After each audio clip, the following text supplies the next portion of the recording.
Hello, hello, hello, hello. Good to see you. It's 5 minutes past 2 p.m. in Riga time. So if you're joining in from Brussels, it should be around 5 minutes past 1 in Central European Europe time. We're going to be resuming our session, a longer session if you've noticed from the schedule, which is on your tables. We have a longer journey today, which is focusing on digitization. Which will have more detail in a due course, but it's very nice to see you. Again, those of you joining us here today, as well as those of us, quite a few of us, dozens joining us on Zoom session. This is a hybrid event, especially this section of it.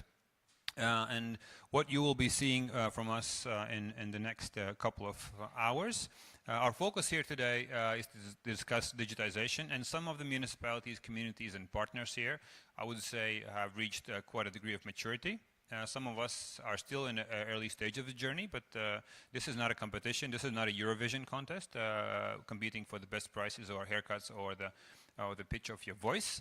This is in fact focusing on how can we provide clarity for every partner in each part of the journey you are inhabiting. Again, you might be working on understanding where you are with your digitization strategy.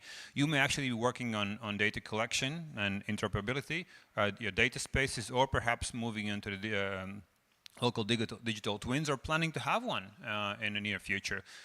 Whichever stage you are, we're happy to have you. My name is Viestur Selmiņš. I'm a Managing Director of WebFresh, and we are partnering with the European Commission for this event, which starts here today, so to say, and is going to be about half a year of work, us meeting regularly. This is the first information session, and we're going to have more hands-on, also shorter session in the first quarter of spring, where we're going to be focusing on each section as well. How can we help you create a digitization map? How can we help you with procurement? How can we help you with digital assessment of your digital maturity? And how can we help you to work with data moving to local digital twins? So that all of these issues will be discussed again. We start today, we move on into the spring 2025, and keep in mind that these sessions are being held across Europe. So 27 member states, obviously, and the partners here, Serendipity, are here with Genevieve and Anastasia. We're going to meet them in a second.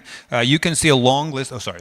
No one told me I'm standing in front of the screen. You can't see anything. You're very, very polite. You should have said that earlier. So, and a fantastic list of partners that we work here, again, to make sure that this message and this partnership is going across Europe. Why focus on partnership? And again, we'll be discussing that across the day.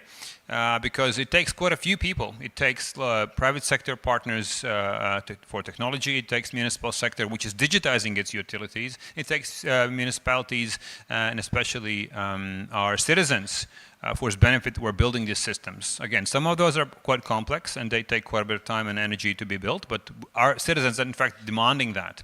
And we believe that especially Nordic countries are demanding quite a bit of digitization in their utilities. So I think there's a bit of a demand of that in the market. So again, focusing on what we'll be facing here. Let me make sure that we have this connection ready. Okay. Where do I point that? Towards you. All right. As per usual, technology conferences and clickers, that's the first challenge to be addressed. We all know that in love and heart. Oh, no, I broke the internet. Okay. Wrong button, exactly. Sorry, somebody in the back will have to help me with the next slide. I'll try it again, or hand over to Genevieve, otherwise I break the... All right, this is somebody. That's fantastic. See, someone knew how to hack it. Thank you so much, Arnis, and again, very polite and helping me to make a fool of myself for quite a minute here. And again, moving forward here. So we have three components of this session. Once again is, I would say, the early stage of that, how we increase awareness of where we are and where we're going. And again, that's each of us will be, again, online, those of you joining us online and in person. We'll have different journey here. Some of you might be at the early stage, some of you will be mature, such as Municipality of Riga. We're looking at how do we scale. Some municipalities have scaled their digitization journeys and now looking into creating digital twins, wherever sector. That might be utilities, that might be mobility, that might be airspace, that might be buildings. and how do we see that the digital transformation strategies are helpful with us. And last but not least, we'll be working towards the local digital twin toolbox. So how do we get from one to another? And again, not in one easy step, but slowly but surely moving there. So that's the main objective, which we'll be covering in the next couple of hours. So as we said, this is a hybrid dissemination session that we just joined. We'll have online training sessions coming up in spring 2025. We're going to go deep dive in depth of what kind of support is here. So you'll have a sneak peek or a decent trailer of what we're doing here and how I'll be moving ahead of that in the next couple of months. Again, that's a larger community you're joining here as the partners we noticed here. Living in the EU is a fantastic initiative, which is free of cost. And we'll see Kuldiga telling us their story and their journey, the same as Riga, why they joined the community and what benefits they reap of that. Again, it's free of charge, so we called it Christmas came early. So in this sense, European Commission is putting out quite a few of the instruments to digitize communities. As we joke in Latvia, this is the second or next wave of the funding which is coming through Europe, and this time this is not the physical roads, it's digital roads we're building, both for the ground and up in space and underground too. So let's not sleep on this opportunity. And again, we'll also hear about initiatives which are being part of this toolbox, including funding. So that's what we're going to be moving on. So let me run through the agenda real quick. I've done quite a few of those things already. We're going to have a fantastic presentation from quite a few speakers here. Arnis Gulbers from the Digital Agency is going to follow up with me on why Riga is part of this conversation. We're going to have a short but concise introduction to digital twins from European Commission, Policy Officer Miguel Alvarez Rodriguez, followed by Arnis Gulbis. We're going to move on to boots on the ground, local digital twins and things happening in Latvia as we speak. And we're going to have fantastic presentations from Agate, who is now standing in the doorway, but almost here. Edgars Indriksons and Arnis Gulbis. Arnis Gulbis will be featuring, and Edgars will be more heavy in the session. At 3 o'clock, we'll have the Lordimas Digital Maturity Assessment. So why digital? It's like we joke around. You would like to see where you are in a scale of 1 to 10. Plainly speaking, and some of you have done this before. Riga municipality here again is a spearheading. And why would you use this tool? I think it's always good to know where you stand and what kind of help is available for you. And the good thing is that going to doctor usually have help available, and this is what the European Commission is helping us. And then we're going to have a coffee break at 3:15 to 3:30 approximately, depending how we go. And moving on to the online procurement desk. This is where we're going to discuss, well, how do you procure all these things? This is, those of you who have procured things in life, you know how difficult and perilous this journey is. And we want to use all the help possible for this that we have. And again, that's a great community to join for you to understand where we are. And then we're going to have Laine Salma from Digital Agency again, discussing where the assessment has helped them to understand their next moves. I would say that the main meat of the session is going to be from 3 or 55 to 4 on data spaces, open data platforms and local digital twins, with a presentation from Latvian State Roads, Ministry of Transport, as well as work done in Riga and Varam. So that, I would say that's going to be quite of a content to be had. Slowly but surely, we're going to be moving to the last one, is what ecosystems are there to support you. That's Living in the EU, as noted earlier, EDICS, which are the work in progress done with Varam and Municipality of Riga, as well as some of the work we'll be helping to do in the next couple of months, especially with the deep dive sessions. We're going to finalize with funding opportunities, which is obviously a question in hand, and some of the project calls we have up in the spring 2020-25, and we're going to have a small ceremony for artists joining Kuldiga, not artists joining the Living in the EU movement.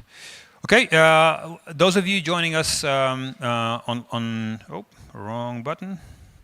Those of us joining us just now, Slido is here at the back. Please ask any questions you may have. Obviously, you can feel free to raise your hand and ask a question any minute during the presentations. But again, if you have any questions, those of you online and in person, please note your comments here for us to follow. Right. So this is in terms of the order. Again, as noted, I'll hand over to presentations just in a second. Discovery phase is, again, as I said, is where we are right now with the digital journey for communities and how do we move forward with that and where are they foundational for where we're going. Planning phase, where would you like to go, depending on your assessment, and empowerment, which is the support section from the instruments and communities service and support that we're going to be having here. Right, so we're now moving into the first session, what the digital twins are. Those of you who know, that again is going to be a chance to recap. Those of you who are perhaps a little foggy, will have a chance to see this from side. So we're going to have two speakers. We're going to start with Arnis Gulbis and then followed by Miguel Alvarez Rodriguez from European Commission. Arnis, over to you.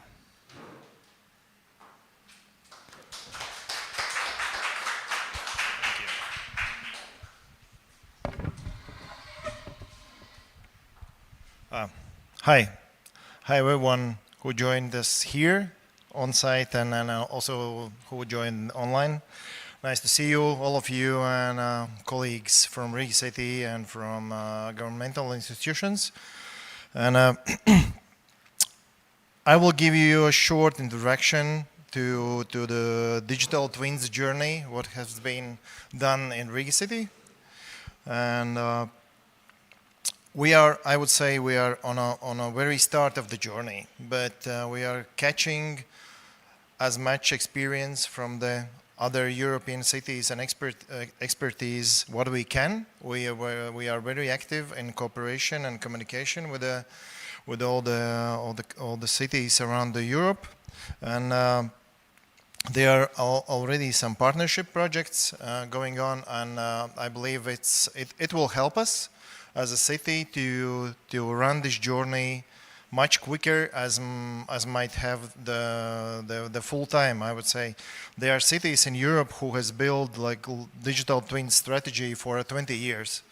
So I believe we don't have 20 years. We should be in 5 or 7 years or even 10, maybe 10. If it would be 10 years, that would be perfect, and that would be great outcome from this initiative, what we are taking now. And so, shortly about digital twins, or what are the digital twins? They are tools or set of tools which are very essential to urban planning, allowing cities to simulate different scenarios and in a daily life in the cities. Predict outcomes and actions, and of course the first most important thing is to make data-driven decisions. Otherwise, if you don't have data, you can't make like clear and transparent decisions why we are rebuilding this road or not rebuilding this one, because and sometimes the feelings and guesses are mixing up. And that's not always the wrong answer, the right answer. And for Latvian cities, this actually translates into like smarter and more clever infrastructure and investments in this area, because also everything is data based, and at the very end it's all about the enhancing and create the better place for citizens, more reliable place for investors, and to build like more green city for the tourists and so on. It's all about the engagement and evaluation of the city, and as a place of living and a target of tourism and investments. The current priorities, for sure, are mobility and city connectivity. Of course, the green route and energy and climate. We are working a lot in projects. Please join.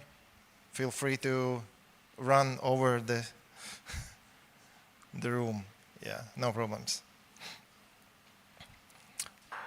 Yeah, and there are several activities which Riga City is now taking the lead, and we are working on different sensors in IoT projects in mobility area and climate and energy.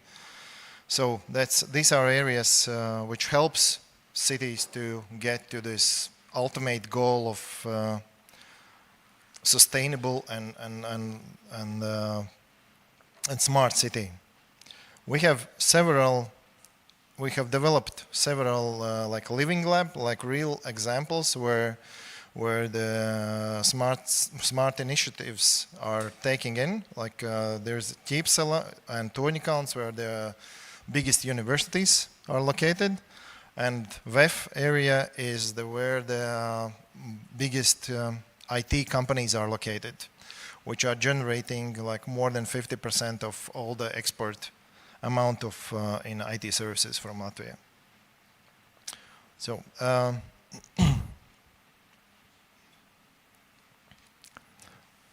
the projects what we are working on is the sorry. There are smart parking zones. It's a project together with Riga Technical University, and it's all about the like smart parking way of doing this parking to solve the parking problems in a smart way with the application, with the user-friendly interface, and so on. So that's it's like a test pilot, but we'll see how it will be developing, and we hope that many cities are facing the same problems, and in this area it's very important that the several test pilot projects are started in different cities, and then you can compare the results and compare the outcomes, and that for sure at the very end it gives the most efficient result. And then there is the last mile delivery, which is Green Dash, the electric scooter, which is built in a way that he can handle more shipments on it, and we see that those last mile deliveries can be made like more green, more fast, more efficient, and yeah, I believe this is a good example. Actually, my previous experience was at Latvian Post, and we started this project like 3 years ago. So we see, I can see now from Riga City perspective how the project has been developed. That's great to see. And our initiative, one of the biggest initiatives for Riga City, is Geo Riga, or this is public portal with geographical data, the LiDAR data, and you can visit the site and see the functionality. But in general, is the first very big step to create the digital twin of Riga City, and this is the project who was run by Department of City Development for I would say 10 years, but the result is very good one, and we can see that this use of data is increasing. We see demand from not only from citizens but also from companies and construction companies who are using the data. And we see that this demand is growing up, and there are more than 150 data layers. There are more than 15, I think, data sources. There is a team who is working daily on developing this adding the new layers, and we see that how the two-dimensional data can be transferred to the three-dimensional. And one of the latest models, I would say, added like recently was the sun sun power potential use for on the roofs of buildings of Riga city. We can see how active and how they are covered with the sun. Of course, you should go on a place and check for the trees, but in general, the map is showing the potential of use of sun energy. So there are some figures. We see that the numbers of users has been increasing like by 4 or 5 times. We see that there are two parts. There is an internal part and public part, and they are used both internally for Riga City Council and also for the public. And there is a roadmap for development, and we see that it will continue. And of course, it's a big step forward to the digital twin status or mission. But there are several projects as well, and other projects as well. And then we speak about them on the next slides. Yeah. Yes, Arnis, we will, but since I have you here, and you're very modest as everybody else in City of Riga, you're just moving on like, we have some numbers, we have some data, not so easy. I'll roast you for a minute or so. So just before we have our next speaker, let me just ask you one or two things. In plain, as we say, in plain Latvian with big letters. So when did you start working on digitization? And did you have digital twin as an end goal in mind? Number one. Number two, how far are we from that right now? Makes sense as a question? Yeah. So GeoRiga is, I heard it's about a work in progress for 10 years, which is almost a millennium in other people's minds. Exactly, yeah. GeoRiga is 10 years, 5 years, 3 years? I'm just looking at 10. Diana right now. 10. 7 years. 7 years. 7 years. Yeah. Hard years. 7 hard years. 7 hard years, yeah. Not all years are equal. We know that, especially in Geo. Those are difficult years. I would say the GeoRiga is the first step. If I ask the question to myself, if at that point we had a clear vision of the digital twin, for sure no. But you have a strong foundation upon which then you can potentially expand and build and mature, right? That's it's like the those core are muscles. The next steps, yeah.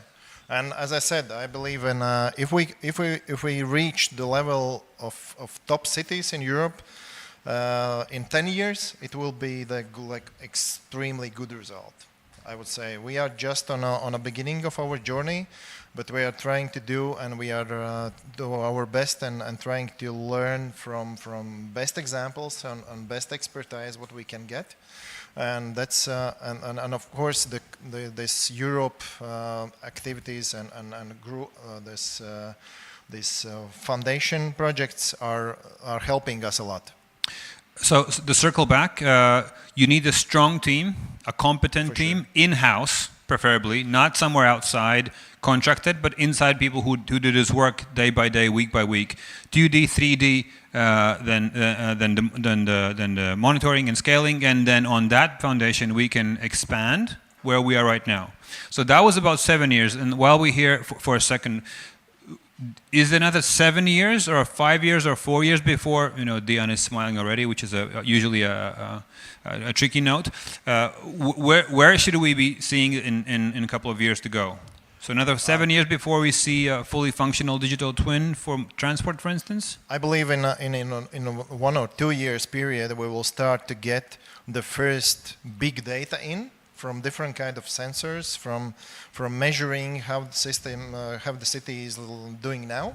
So buildings, streets, and then the movement of vehicles, obviously. We are starting now actually to install different types of sensors and starting to gather the data to make the decisions. And the next step would be the data analytics and analyzing of the data and intelligence. Intelligence, exactly, and the putting intelligence in place, right? Gathering intelligence and moving into policy, decisions, policy. We have a question. Fantastic. Over to you, Edgars. No, it's not a question. It's just putting additional notes, I think that digital twins is a never-ending story. So as long as you have business requirements or use cases, you'll build brick by brick on top of each other. So I don't think we can ever build a 100% ready digital twin that we can say. Like Riga is never built, is never ended. Exactly. Then the digital twin. It will never be ready. Will be never ended. But we can climb the stairs up. Yeah, we can learn from the best ones to make it quicker. And we have a strong foundation with Geo Riga work there. That's right. Thank you so much. We're going to have both Edgars and Arnis still in the audience in a minute or so. We have thank you so much, Arnis. A round of applause. I have only one hand here. Round of applause. We will have Arnis back and Edgars back, and he's already juicing up for his presentation. We'll have now finally from Commission joining us online, Miguel Alvarez Rodriguez. Sorry, Miguel, if I butchered your name. That wasn't correct pronunciation. Policy Officer, AI Office, DG Connect, Commission, European Commission. Gentlemen, I'm looking at you. Is Miguel with us? Can we see him? Can you hear him? Okay. So Miguel, the floor is yours. We're happy to have you. Yes, hello, good afternoon. Can you hear me well? Yes, if you could speak up a little bit, then that would be great. Okay, I will get close because I'm using my smartphone because I have an issue in the laptop. I cannot connect to Zoom. So I'm using now it's better? Yes, much better. Thank you so much. Good afternoon. Thank you for the invitation. I'm in the other corner of Europe, by the way. I'm in Spain, the other side of Europe. So today I will be introducing the topic of local digital twins. I'm, as you said, thank you for the introduction. I'm working in the European Union Artificial Intelligence Office in DG Connect, and we are promoting the concept of local digital twins using also artificial intelligence, as I will explain now. Next slide, please. So a digital twin, but because you know well the topic, it's a digital replica of a city to simulate the functioning, the different elements of a city to simulate the functioning, and it's a continuous learning digital copy of a real world assets, systems, and processes. So it's the baseline to apply artificial intelligence for informed decisions to improve the functioning of the city and also to make informed decisions. Next slide, please. So here, this is a kind of analysis conducted by different reports, and we can see what is the main purpose of these local digital twins. In general, this is an emerging technology. There are relevant use cases, certainly. Riga, in the context of Europe, Amsterdam, there are cities that are quite advanced, and they are using also already the local digital twin concept to run these simulations and to predict what if scenarios, if, for instance, for mobility, urban planning, but it has a huge potential, and probably there are other use cases that we still need to explore. What the Commission is doing, we have a project that is called the Local Digital Twin Toolbox, and here we are focusing, for instance, in 5 use cases that we consider could be quite of interest for cities to start applying to their daily activities. One is energy efficiency, certainly improve mobility, reducing pollution, and this is where we need to use artificial intelligence models for conflicting objectives. You want to smooth to ensure smooth running in your city, smooth traffic flows, but at the same time you need you want to reduce the level of pollution. So there are different scenarios. You can run different variables, pedestrianizing the city center, diverting the traffic that in a way it doesn't get congested and it affect other neighborhoods, promoting public transport, promoting electric cars. So these simulations for mobility, energy efficiency, free zone emissions of CO2, these are the use cases we are already experimenting and exploring to produce tools as part of the local digital twin box. Yeah, we can see here some of the outstanding cases that we are working on.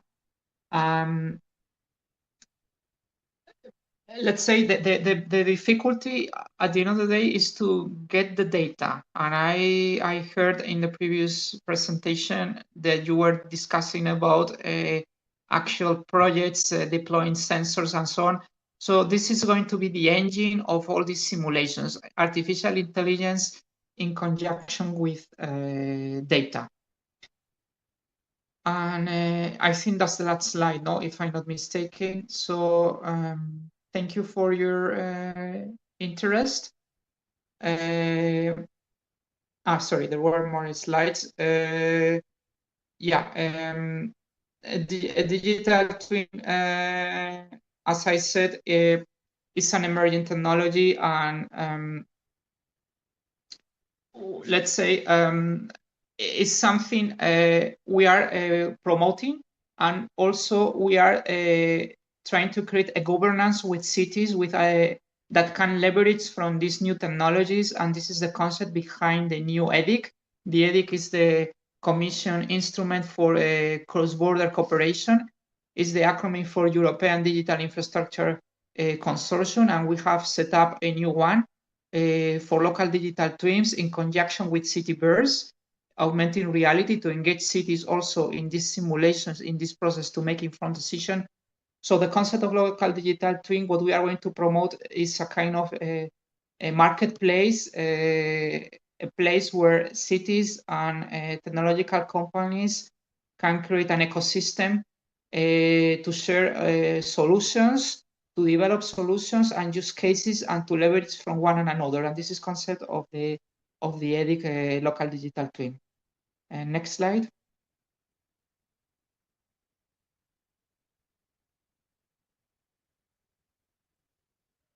We have finished the slides, Miguel. So this is the final slide of your presentation.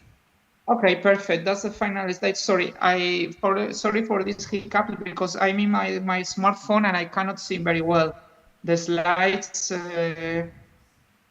Thank you. That's fine, Miguel. We're used to this. This is technology conferences. Things always go quite funky in those contexts. So we're happy to have you. Thank you so much joining us from Spain, from your mobile phone. Very agile from you to do that. I have one question just before we let you go and have the next speaker for ourselves here. You did mention, and I would like to make sure that we're on the same page. The way you see that local digital twins are sort of maturing and expanding, can we say that the EDICs are generally one way of governing the technology, the data, and their deployment across borders? So it's basically a tool for municipalities and countries to help each other and grow the maturity and capacity. Would that be an accurate assessment of how EDICs are meant to operate and the value they're supposed to provide? Yes, that's the main goal. The acronym means, as I said, European Digital Infrastructure Consortium, because we need this kind of common elements. The term infrastructure is a bit broad in this context, but basically is to bring together cities, technological companies, and also common infrastructures. And what we say common infrastructures, for instance, we talk about tools to set up local digital twins, tested platforms for innovation, because it's not only implementing local digital twins for cities that probably don't have yet the whole technologies. They need to experiment. They need to set up urban data platforms. They need tools to harvest the data.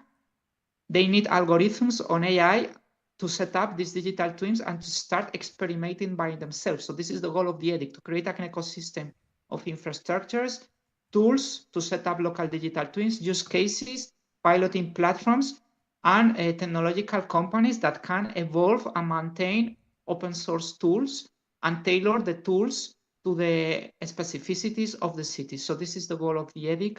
It's very ambitious. We are starting now with a few cities. The goal is to have 100 cities in the first year, and the consortium is officially a legal entity that is going to be launched actually next week on Tuesday in Valencia, in the city of Valencia in Spain. Great, Miguel. Thank you so much. A round of applause from here in Riga. Thank you so much. So before we move on, my colleague Inga Barisa, who is in many ways responsible for many of the things happening here, she's not recovering currently from illness. She's the one that I think is in many ways helped us to understand that we're moving on from sort of small villages operating digital tools to creating bigger cities among the infrastructure and technology as well, so that we have one name, interoperability. Because oftentimes we have municipalities buying sensors and then saving them and not cleaning them, and we don't have data which is interoperable and which is basically a lot of waste. And I think EDIC is one step towards that we have less waste and perhaps more lean way how operate both the data technology and the harvest the data and intelligence for that. Without further ado, we'll have a session dedicated to ethics in our next couple of hours, but we are moving on to the next session, and we're very happy to have moving on to cities and city examples and experiences, and we are going to speak about local digital twins and the Green Deal. Again, obviously focusing on how the digital twins have been helping us to focus on cleaner, more sustainable and livable cities.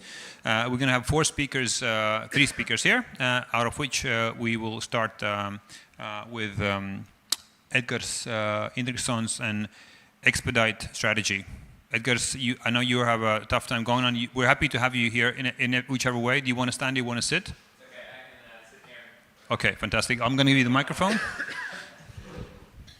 That's dedication to digital twins. Would you round of applause to Edgars moving here with a broken leg, just to make sure he gets the message is not being lost on you. There we go. I think the mic is on. Please have a look at that. Yeah. Yep, it's on. Okay, and then I think you can do that. Can you do that for yourself? Of course. There we go. All right, so it's now my turn to try to work this button. Okay, it seems to be working. Wasn't this your part, Arnis? But I can probably do this as well. Should you come here, perhaps?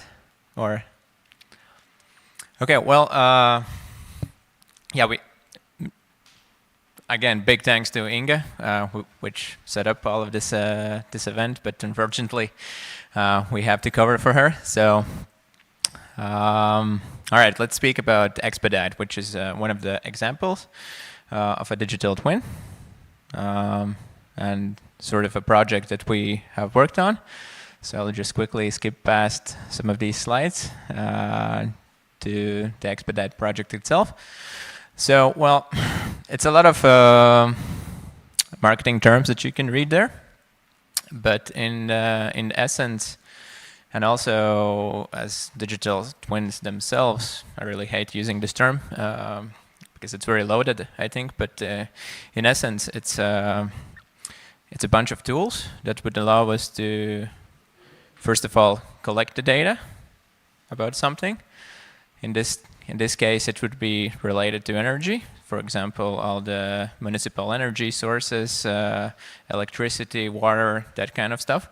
Then on top of that, it's data storage, efficient centralized storage, which is one of the big problems that usually municipalities and other entities try to fight against, is how do you get all of the data in one place so that multiple employees and multiple people in the different departments and open data and everybody else can access it. So that's one of the next big challenges that we're doing with this project. And then obviously when you have data in one place and you can trust the data because it's qualitative, then you can actually do all the fancy stuff that we have written here about statistical models, machine learning, artificial intelligence, and the rest of the cool stuff, which are actual tools that at the end of the day help the respective employees or to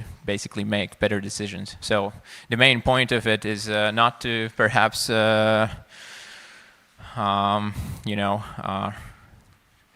create huge revolution. It's basically how we are, at least how I would love to look at it, is many of the people that are working with these systems every day, they make hundreds of decisions every day. And if we can make all of those decisions a few percent better than they were previously, that's at the end of the year, it's going to add up to quite a lot of value, and that's going to directly go to the citizen, because at the end of the day, the government, the municipality, the employees in all stages will make better and better informed decisions. So that's my sort of summary for this project. Sorry, while we're still, can I roast you a bit on things here? So when we have this need for the city-wide transport supply, does that relate to the mobility tracking that we are supposed to have for the public and private transport that you're looking for? Yes, we're putting together multiple segments of the project. Fortunately or unfortunately, mobility and transportation is one of the areas where the data maturity level is very high. So that's one of the places where it's easier to implement local digital twins and all these sort of more advanced use cases. But in this project, explicitly, we are more also focusing on the sort of the green energy type, like all the energy and how does it interact with the transportation, and so bridging the gap between two different sort of areas. So when we're saying about data-driven predictions of traffic flows, we could say, well, if we close down one of the streets or limit access to one of the streets, that would have an impact on CO2 emissions, perhaps amount of congestion, amount of traffic jams, and potentially collisions too. Is this the kind of level of accuracy that we're looking forward to have, say, I don't know, 5, 7 to 10 years? In other words, all of this heavy lifting should sort of amount to something at the end, right? So what kind of accuracy are we looking at? And again, of course, hopefully, if it's successful. But no, I mean, right now we have to get the basics in order, which is essentially, for now, we don't, for example, even know what's the approximate value of, how much CO2, for example, is being emitted and that kind of stuff. And that's sort of the base type of data that you need to even start planning any type of policy to. So there's an area where we're saying we have a lot of data, especially when it comes to mobility, and then there's where it's scarcer. For instance, exactly. Air quality, CO2 emissions, and small particles, and et cetera, et cetera. So we have to sort of even out the amount of data we have, so we could have predictions among all of them. Right? Exactly, and the challenge is to get this data together, integrate it together, and then you can start doing all the statistical analysis, which is heavy lifting in the back end. Yeah, exactly. Okay. I think one of the ways how we discussed this is that it took a while for municipality of Riga to get their house in order, or at least start moving that direction. And I think it's a warm welcome to other municipalities which are thinking about their digitalization project and processes, that to learn from the I would say not mistakes, but lessons and insights that big municipalities have had, so that you're not making them. I think this is one of the ways what we would like to see that, and I think that's where the EDIC comes in, where we can actually share these experiences, perhaps on an informal level and horizontal level, instead of just writing letters to each other. Okay, any questions to Edgar's on a project? I think that's not many questions at the moment. Right, Edgar's, a round of applause to Edgar's, and we're going to have Arnis to cover the slides that we skipped. So Arnis, I'm going to have you back here before we have Agata coming in a second or so. Just a few slides, but there was always very, very modest from Arnis's perspective, but I'd like to go back to the slides that Edgar's jumped over, but he's got a leg, so we obviously forgive him with that. Arnis, you'll have to stand in with those ones. Yeah. Thank you. Shortly about our journey, what we have taken as the smart Riga and digital transformation. The goal to reach start this digital transformation journey is, besides the Geo Riga development for 7 years, in 2021 we set up those smart city living labs. Then in 2022 we joined as Riga City. At that time Riga City mayor joined the movement EU mission for 100 climate neutral cities and smart cities by 2030. It's, I would say, very ultimate goal for us, and we should be very powerful to reach the goal, but it's better to have the goals instead of not having them. And also in 2022, the Riga Digital Agency was launched or established. It was established on ex-IT department of Riga City Council, which the agency status actually helps us to provide a little bit better flexibility to work with the European communities and with the external partners as well. But still, we should follow all the procurement and public sector regulations.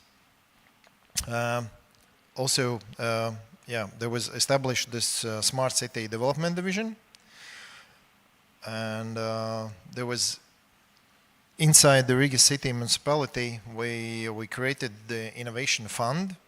There was, I believe, 5 or 6 activities financed by Riga City, internal activities, initiatives where you can apply for the foundation up to 20,000 euros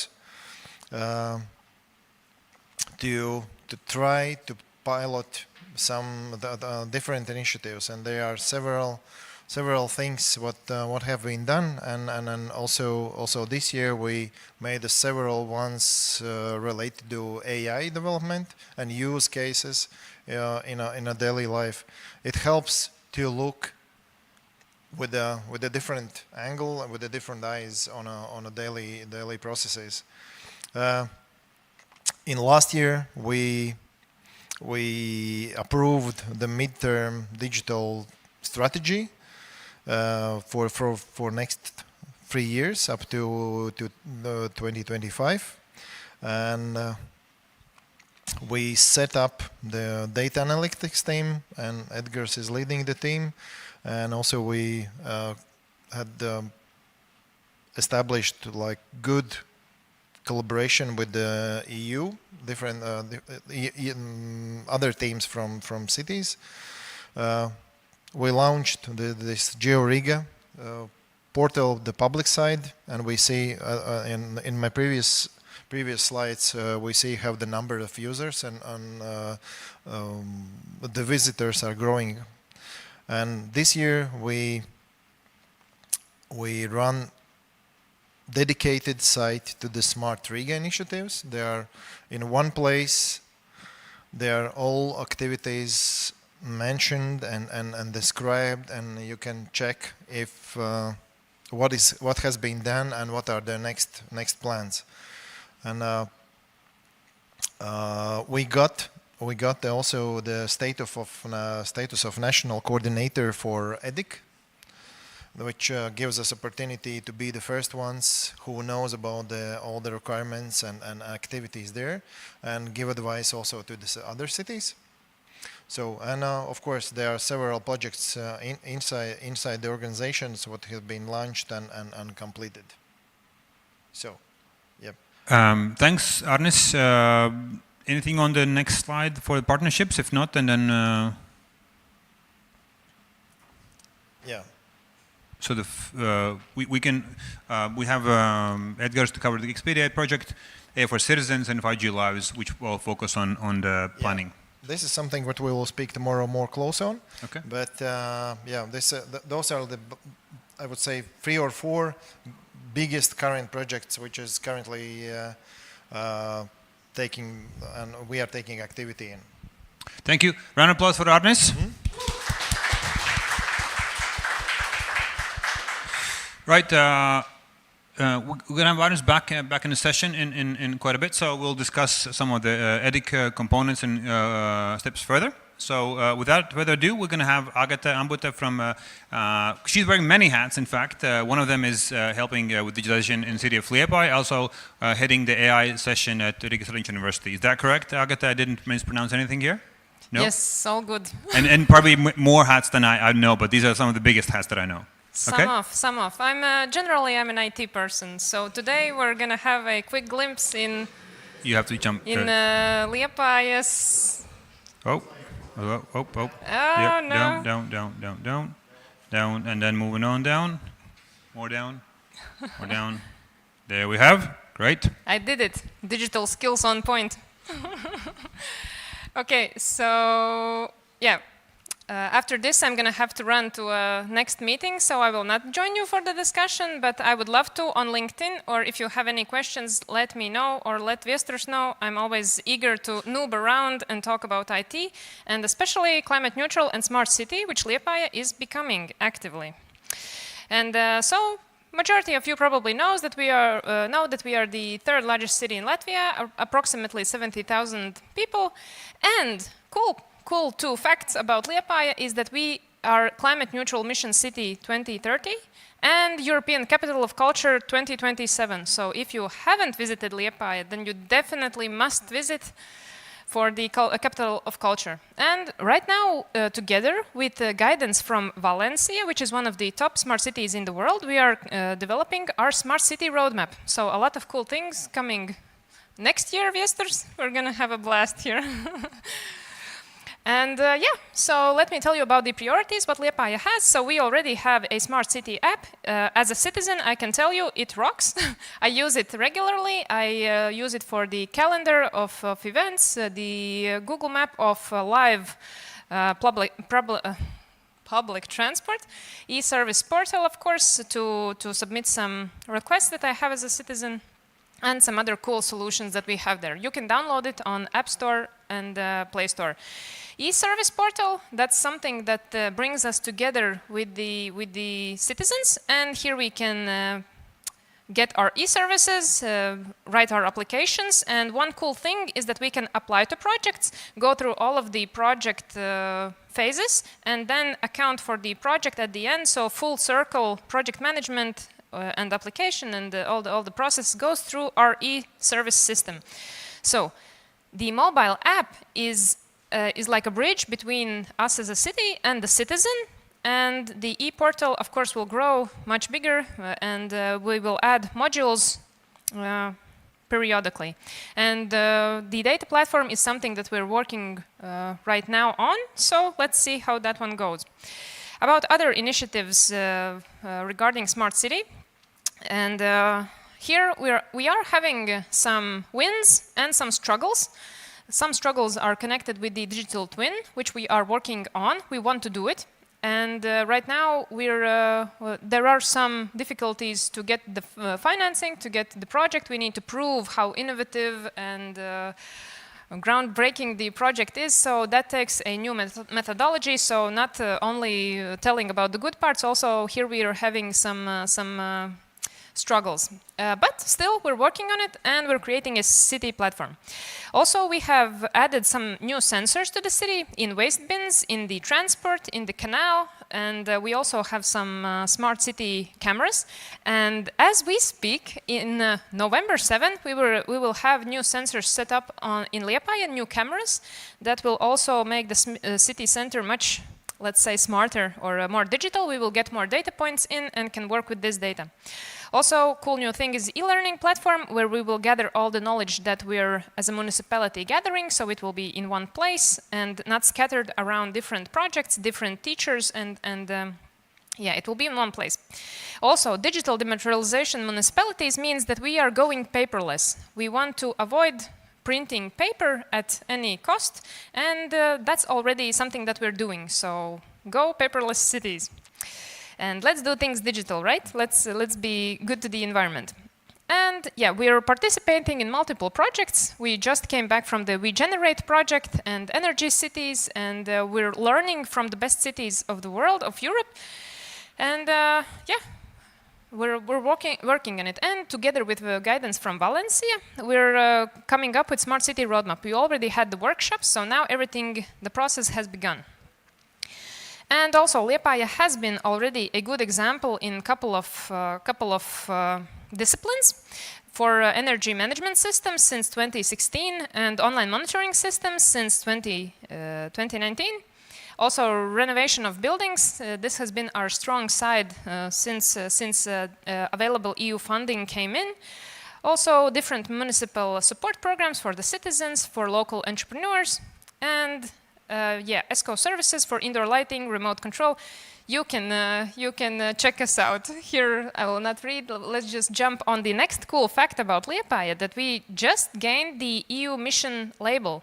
So this means that we are committed to become a climate neutral city by 2030, and we're putting a lot of effort in it. And actually, this label gives us big benefits and access also to good projects, to funding additional, and this has really been a big win for us. So we're excited about that.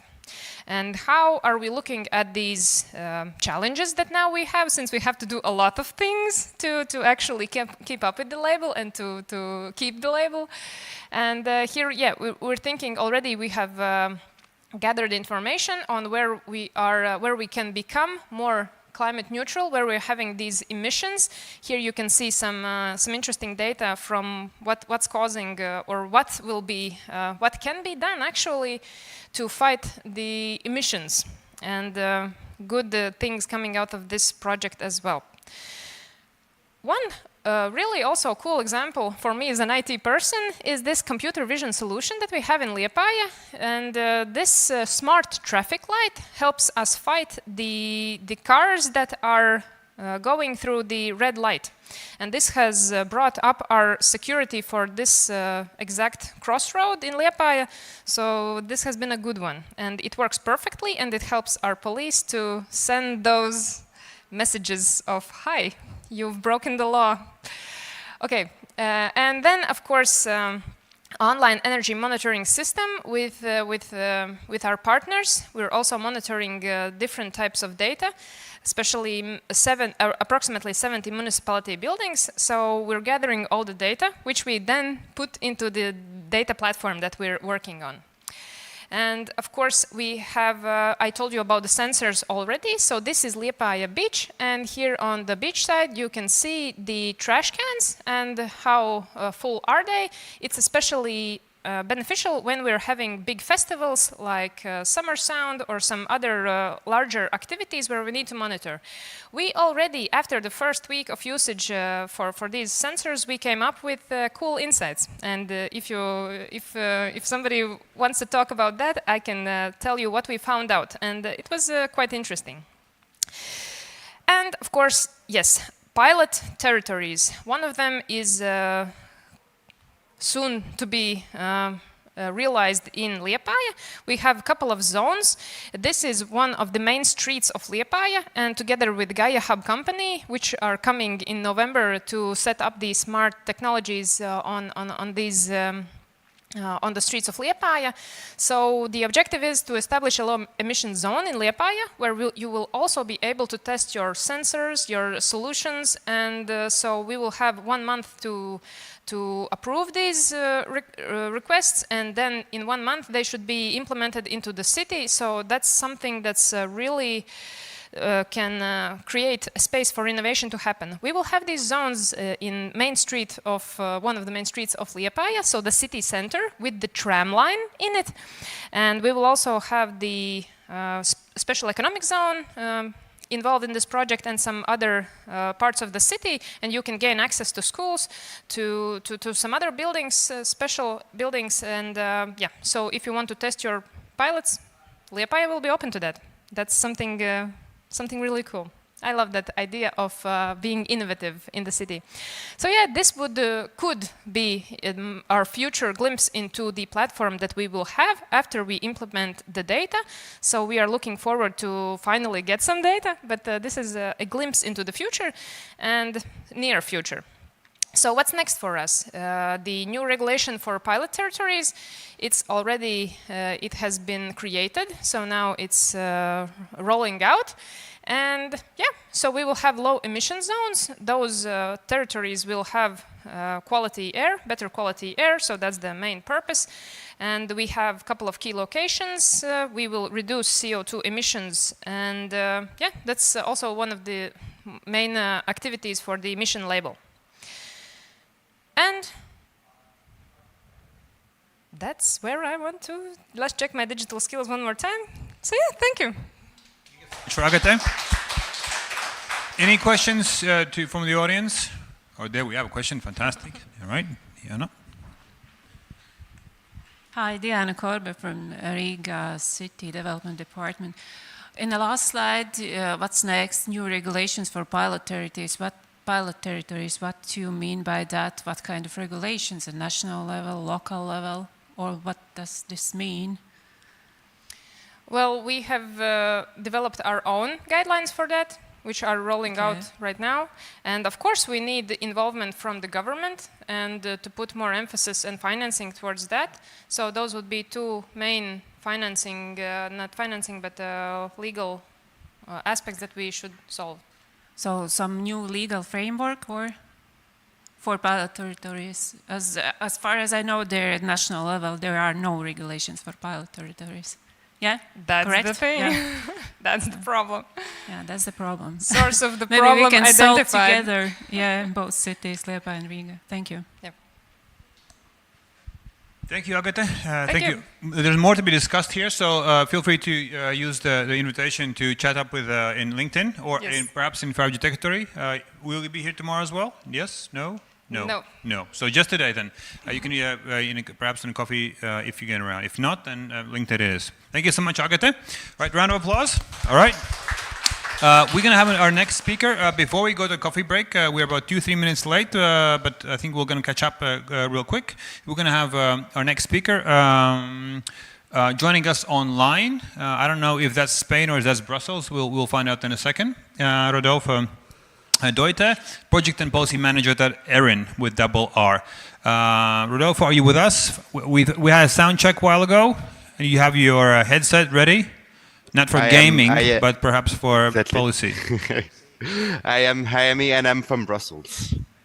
Thank you, Rodolfo. So can we have a bit of a sound up at the back? Thank you so much. And the floor is yours.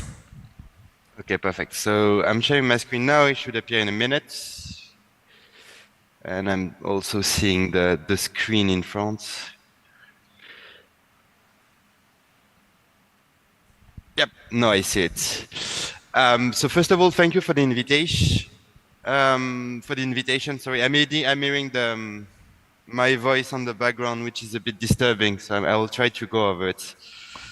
Thank you for the invitation. I've been listening to the really interesting discussion so far, and I'm really glad to once again not be in Riga per se, but to have the occasion to present to the Latvian community the Lordimas. The first time it was actually presented to the public was last year, and it was also in Riga. So I had the pleasure to see some of you. Well, I don't see you right now, but it was a nice opportunity.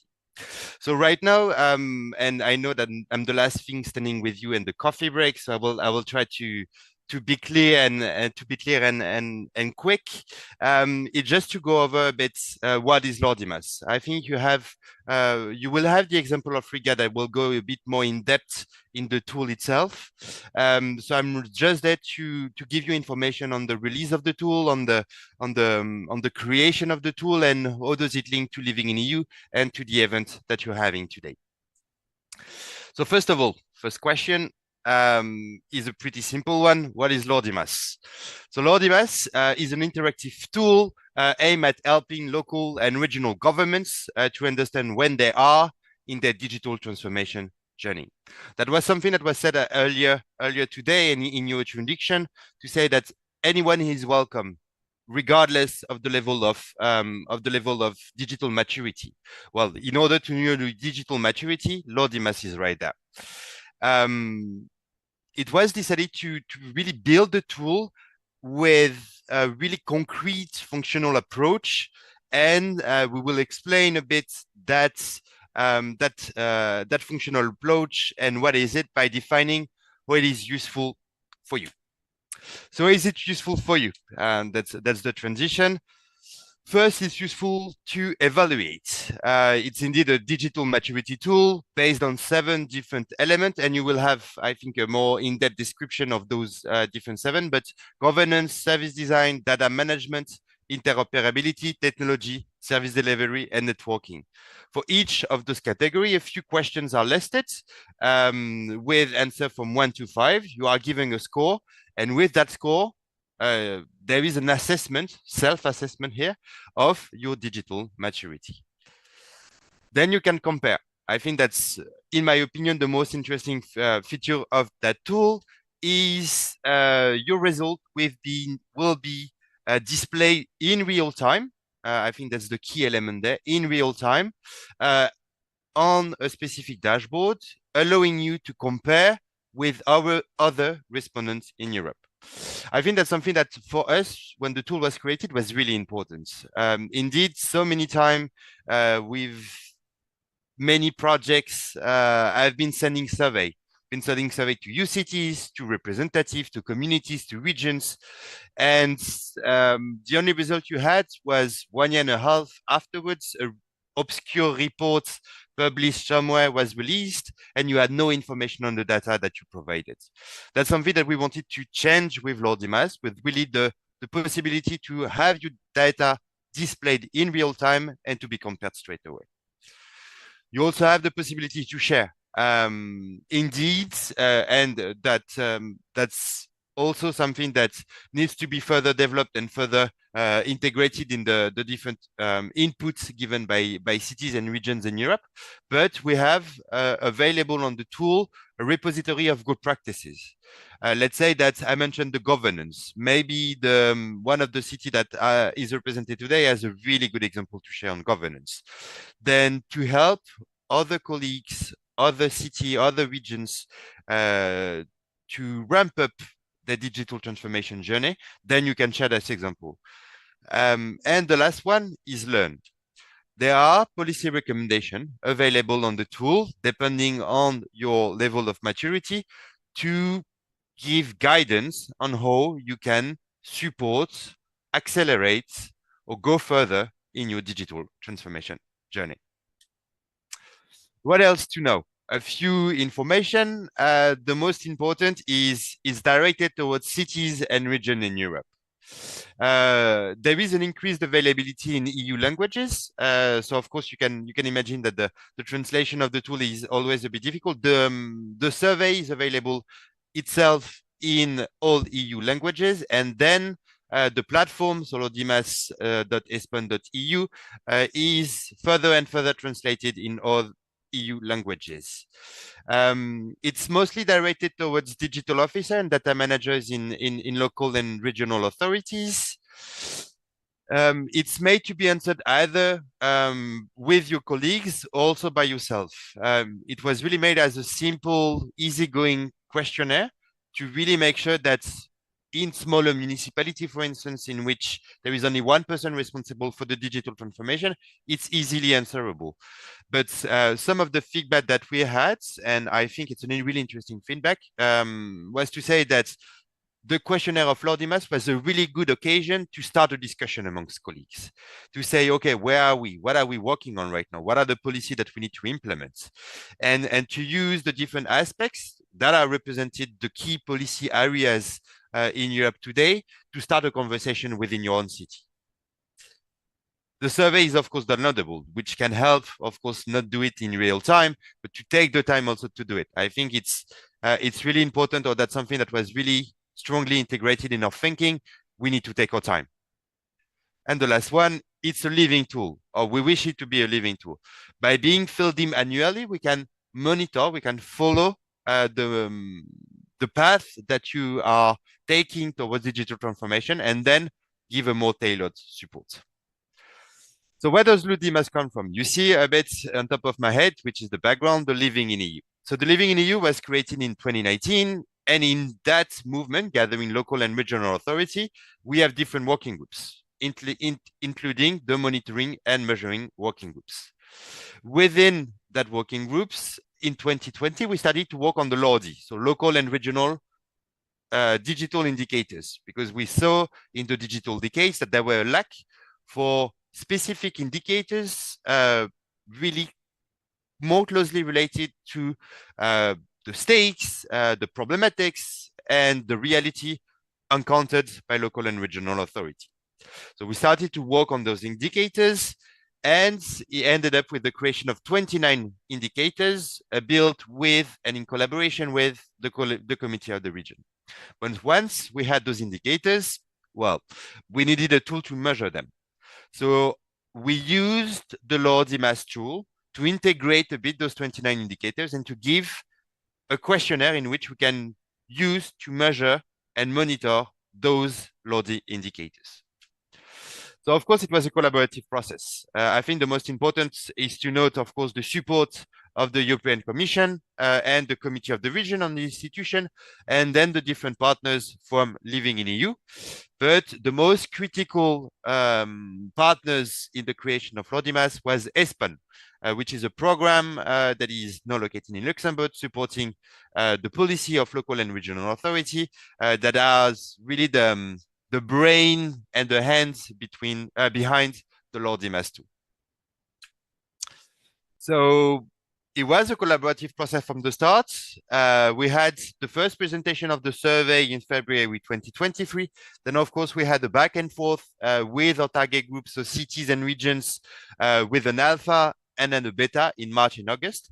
And it was officially released in October 2023 during the European Week of Region and Cities. But now, with LoRDMAS, where are we? So we have a steady uptake. So you see the different diamonds on the map, and you see one in Latvia, of course. We have 88 answers so far from 19 different countries. We have one in Latvia with, and I want to note that and to once again thanks the colleagues, and I think one of the colleagues will come after, for Riga's support from the start that has been critical in creating and releasing the tool. And we have 90% of local authority represented. So we have 80 answers in total of the 88 that are given by local authorities. And now, I need to do something really quickly. The camera is just in front of the text. That doesn't help. Now, what we need to do is to give in more data to allow you to even more compare yourself to different cities, different regions in Europe. What we need is achieve critical mass to ensure the usability of LoRDMAS. We also need to foster exchange of knowledge through good practices. And of course, facilitate the uptake of digital transformation solution at local and regional level based on those good practices. So that's a call to action. You are now in the room or you are online, and information will be given to you throughout the day, throughout the different services on LoRDMAS. But the easiest is to go online, to check the tool, to try to answer, and also to contact the different people working on this, so you can also get support, either for Living in EU, for the help that has been presented, or some of the colleagues that you have. The role of Living in EU there is critical. So the tool is really considered as a living one. Living in EU is supporting it, but we still have an importance in the role. Of course, LoRDMAS was integrated as a Living in EU asset, meaning that it was integrated really as a services provided to the close to 200 signatories that we now have in the Living in EU community. Of course, within the community, we want to foster collaboration, but mostly also co-creation with the Living in EU signatories. As you saw, there were an alpha and the beta to co-create the tool, and now we're also in the situation in which we want to give and we want to make the tool better, more usable, more closer to the problems and to the reality that you're all facing. And for this, co-creation is the key for tailoring the tool to your needs. And of course, support the signatories in using the tool. What are our objectives? Of course, we are using the monitoring and measuring working groups to share the vision of cities and regions. For this, and we use the LoRDMAS in that frame to really put forward your challenges and needs. Of course, integrate the collaborative processes on LoRDMAS into our activities. That's the co-creation. And of course, the most important, and I think that should be our slogan: develop LoRDMAS for cities and regions with cities and regions. Our ideas, we want now to launch with the monitoring and measuring working group a more collaborative work on good practices with a call to action. So that's a call to action also to you to contact me if you need more information. I think that's the first one, but also to think if you have good practices to share. The second one is, of course, the co-creation of future policy recommendation. So the policy recommendation that are now in the tool are really made by partners in the project with the information that we have. But what we want to do now and what we want to do in the future is really to harness the knowledge and the expertise that is sitting in local and regional authorities. And to do this, of course, co-creation is once again key, directed towards those policy recommendations, so we can really take your expertise, your experience, and bring it to the signatories, to other local and regional authorities in Europe. And the last one, of course, integrate LODIMAS in the local and regional authority journeys towards digital transformation with the supports of the toolbox, with the supports of the help desk, that's in the frame of which the event is organized today. For this, of course, another call to action is to join the Living in EU movement. Of course, the use of LODIMAS is not restricted to Living in EU signatories. Neither is the participation in the monitoring and measuring subgroups, working group. Sorry, the name has changed. So if I say subgroups, it means working group. But of course, by signing the declaration, you have access to specific services, but also to a specific role in terms of co-creation. So if you want not only to use, but to shape the future of the tool, the only thing I can do is to call you to join us. And for this, of course, you will have, and the slide will, of course, be shared with you. You will have the possibility to go there, and don't hesitate to get in touch with me as the facilitator of the monitoring and measuring subgroups. I will be more than happy to support in the best of my capacity, or to direct you with people way more knowledgeable than I am, is either the local and regional authority representative that we are working with. So thank you so much. I hope I wasn't too long. I was a bit too long, but no, it's the coffee break, so it's going to be a bit easier for you too.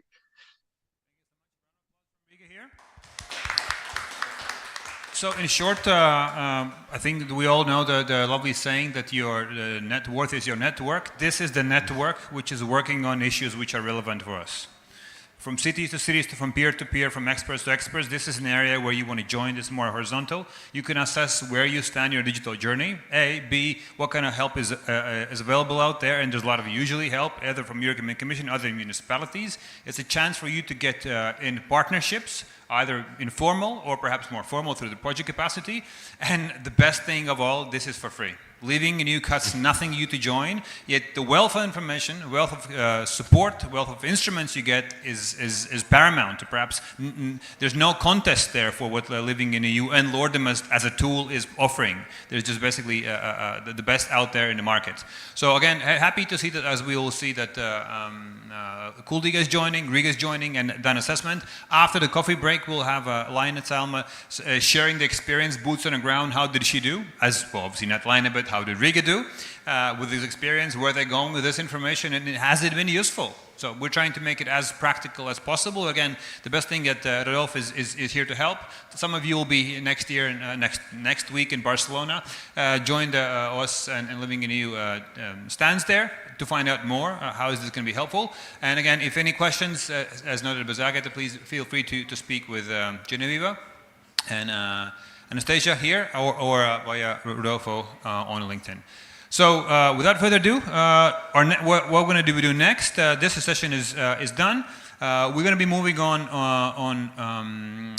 the online procurement desk after the coffee break, which is happy to have you back. The coffee break is going to be brought in a second, so make sure that to stay on. We'll be around 10 to 12 minutes before we come back for the session on how the LODIMAS assessment helped Riga to move forward. Thank you so much, and see you in 12 minutes.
Hello, hello, hello.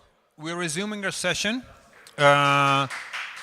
Thanks, Artis, for helping me to get the people back into the game.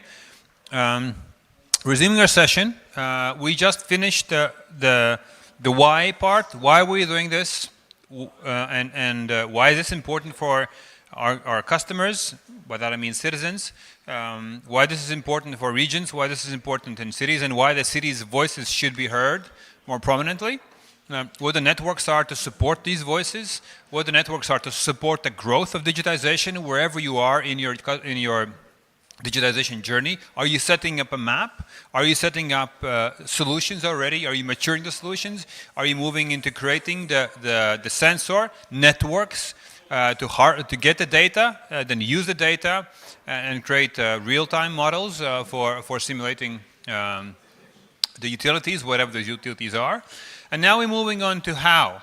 What are the solutions that we're having here at stake, at hand? Again, some municipalities are more mature, some are less so, but nevertheless, the community works for that. So again, if you're joining us just recently, we are in the second leg of our component, moving from why into how.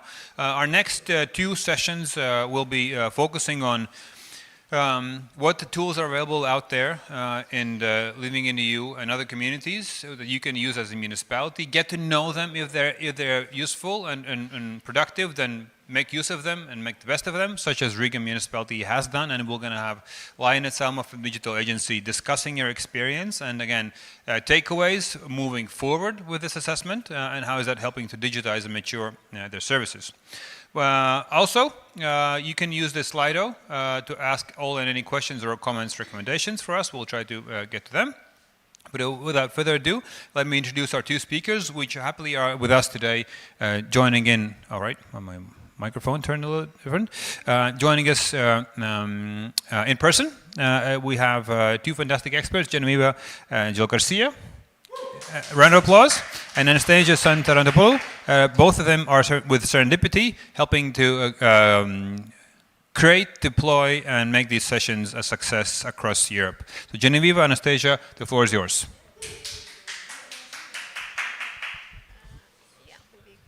Thank you. Are they open? Okay. Yes.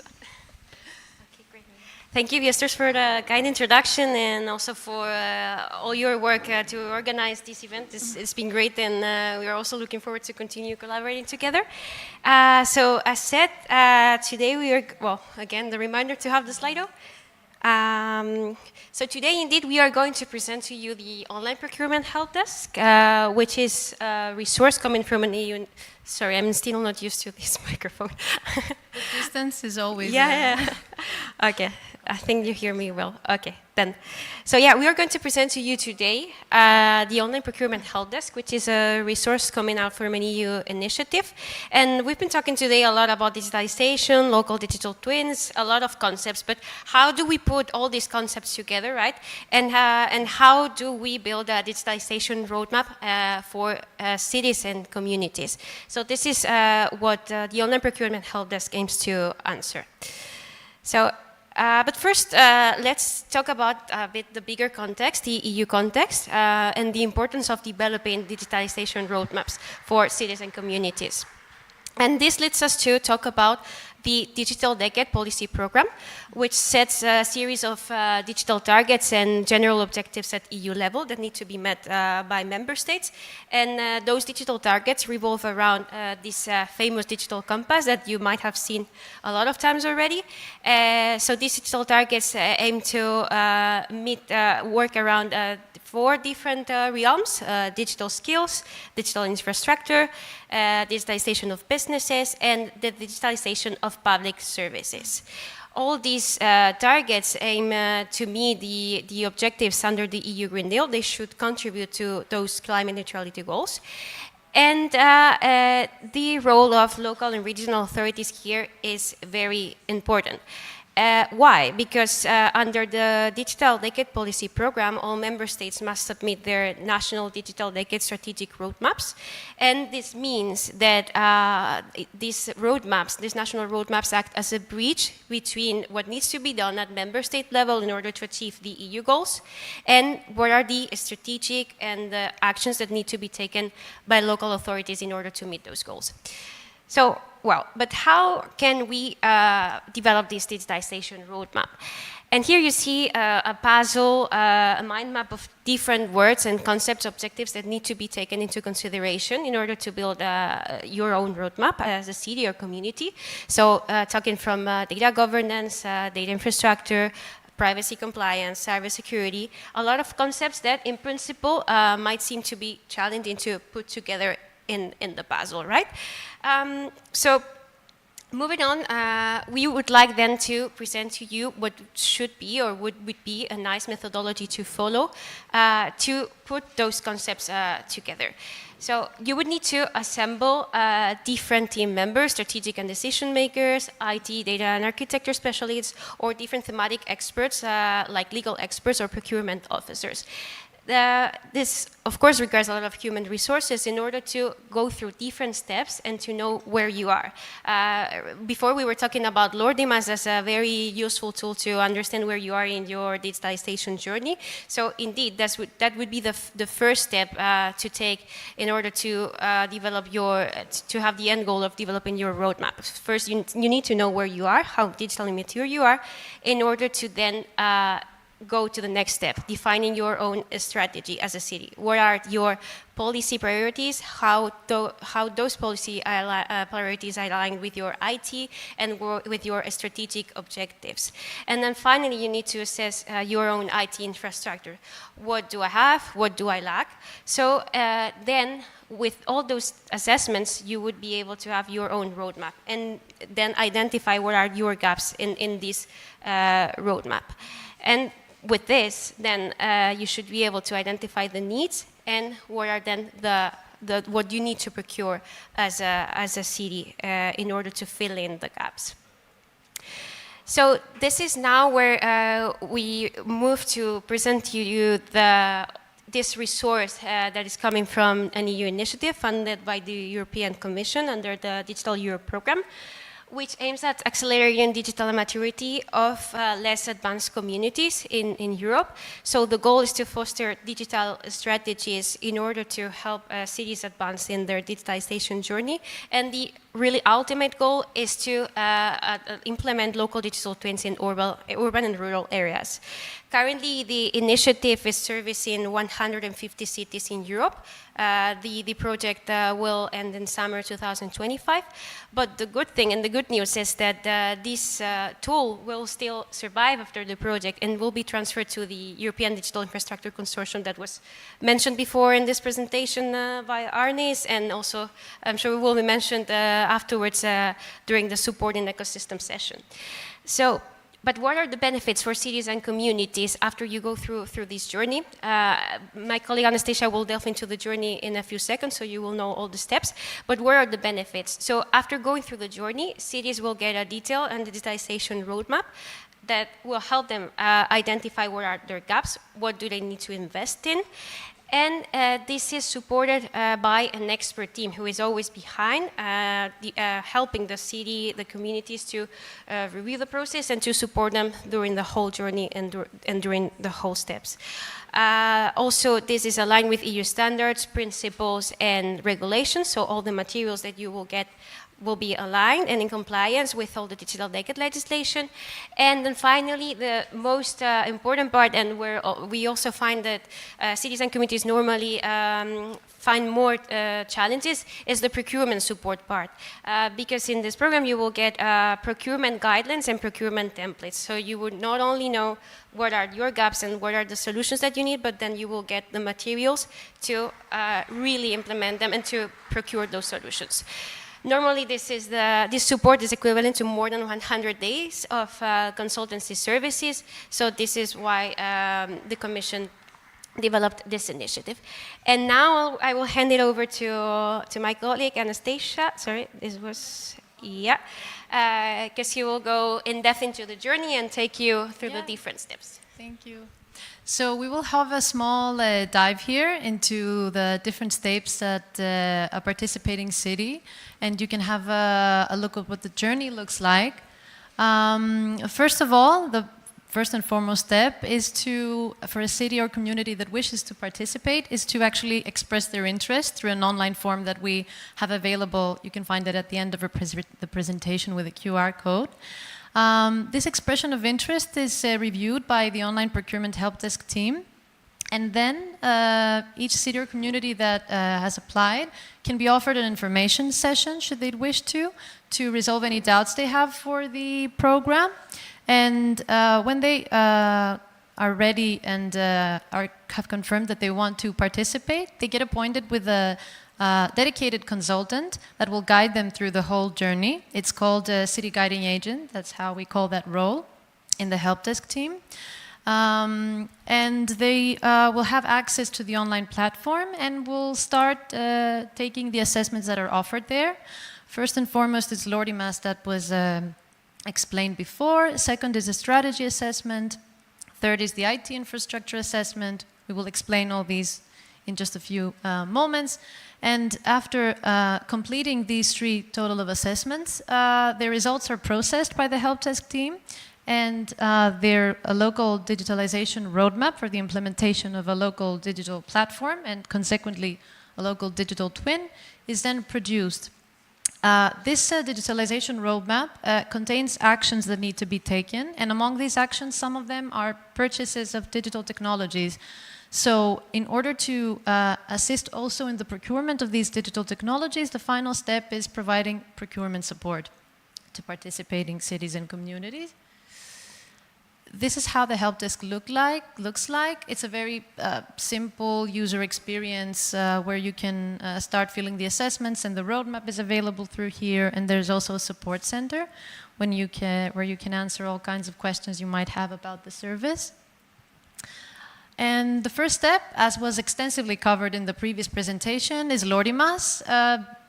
I won't repeat myself here. The only thing I will highlight is that Lordimas was a tool that was developed before the help desk and is a standalone tool that can also be used as such. But after the launch of the help desk, it's also integrated in the service, and it's a prerequisite to be able to get your results and get your roadmap ready. So after finishing with this first step, we go to the strategy assessment. The strategy assessment has as its aim to review whether a community has a comprehensive plan for their digitalization and how they can leverage digital tools in order to meet strategic goals. It's very important because with this assessment, the digitalization roadmap is tailored according to the city's strategic priorities. And what is investigated here is what sectors a community wants to invest digital technologies in, basically, and also what long-term goals they aim to achieve by implementing these technologies. And also another thing that is examined here is whether how actually they are aiming to execute this digital strategy. So basically if cities maybe share resources or what is the governance structure that is responsible for this digitalization strategy, if they have KPIs defined to measure the performance, among other things. And, whoops, I wanted to do this, but that's a direction. And after seeing what the intention and the plans of a community is, then we can move forward to what is their status and their capabilities regarding the infrastructure. So when we talk about infrastructure, we mean both the physical, so hardware, but both software, platforms, and hardware infrastructure that are needed in order to eventually implement a local digital twin. Here, cities can divide it in 2 main sections. Cities can see all the elements that are needed as foundational components and systems to implement a local digital twin, and among them are IoT devices like sensors, for instance, or data capabilities, the ability to, and the tools to collect data, to store them, to analyze them. Network technologies are also an element, or cybersecurity. And all this, in this assessment, a city can go through it and see what the gaps are in their current situation. Concluding this assessment leads us to the generation of the digitalization roadmap after we have seen what the intentions of a city are. And after we've seen what their status is, then we can see what the path they need to take for digitalization is, and also what is their starting point for each of them. The roadmap entails inside key enablers and capabilities that contain initiatives, which are basically actions a city needs to take in order to move forward, and the proposed suggested timeline for each of the cities. It seems quite complex maybe with the first look, but as part of the service, cities that participate in the journey, they get a roadmap validation session with consultants from the help desk team, so they get assistance in interpreting the roadmap and to planning their next steps in the process. And last but not least, as we said, some of the initiatives included in the roadmap that cities will get entail the procurement of different technologies for the implementation of a local digital twin. The last step of the service is to get procurement support. You get assistance in identifying what objects of procurement you need to purchase, so what digital resources you will need to implement a local digital twin. And that will be in the form of procurement documentation. They consist of templates and guidelines. The templates also include the requirements that a city or community would need to set in order to procure digital technology according to EU standards and principles, which is quite challenging, the technical requirements especially. And this documentation will be available by February 2025.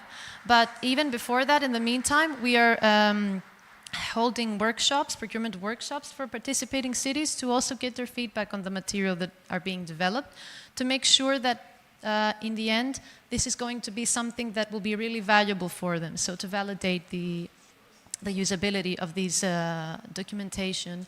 And throughout the whole journey, we also offer consultation services explaining the objects of procurement and navigating through the procurement guidelines and the documents and helping identifying the needs of cities. And that's more or less how the journey concludes. And it consisting of a full service where it has a unique added value for cities and communities that you can explain to us, Genevieve. And I hope that we grabbed your attention enough until this point. Again, just to finish off this presentation, reminding you that after completing the journey, you will get the cities and communities will get digitalization roadmaps that will help them identify their gaps. This will help also decision makers know what are then the solutions or where they need to invest in. And then these all align with EU standards and principles with an expert team behind that will support throughout the whole journey and reassure the strategy of cities and communities. And here it's very interesting. Well, I will switch already to the last slide where you can scan the QR code to get more information about the help desk and even express your interest. But it's really maybe nice to mention an experience that we had from a small municipality in Spain, Las Gavias, in the south of Spain, in Granada. It's a municipality of around 20,000 inhabitants. They were developing their own smart city project, and I would say that 1 month and a half ago they didn't know anything about Lordimas, the help desk, anything about EU initiatives, and they onboarded in the journey, and now they got their digitalization roadmap, and thanks to this roadmap, their decision makers decided to invest more and to increase the budget that they have allocated to their own smart city project. So as you can see, this is a real example of how the help desk and journey helped the city to really advance and really get clarity in this whole maze that we saw at the beginning. So, well, thank you very much for your interest. And Paldies, I think. Thank you. Paldies. Paldies indeed to you. Thank you so much. Again, good news upon good news. We have Lordimus, which is free of charge for those who joined living in EU. This service, online procurement help desk, is also one.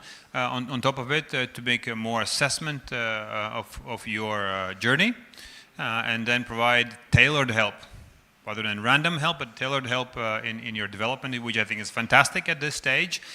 Sooner or later, the things will cost something, but at this stage, they're free. So make most of that service at the moment, which I think is fantastic that we have this competency and capacity, and then also a network to support you with. Again, Genevieve and Anastasia is going to be here until the very end, so make sure that you speak to them about other issues and other municipalities which have had good experience working with this tool, and what kind of fruits have we reaped. Speaking of the fruits we've reaped with this, our next speaker here is Laine Salma, who is joining us online, Deputy Director at Riga Digital Agency. And Laine will share us a journey they've had with Lordimus this far, and how are they planning to use the assessment and findings, recommendations that have been provided by the fantastic people at the Lordimus and Living in EU.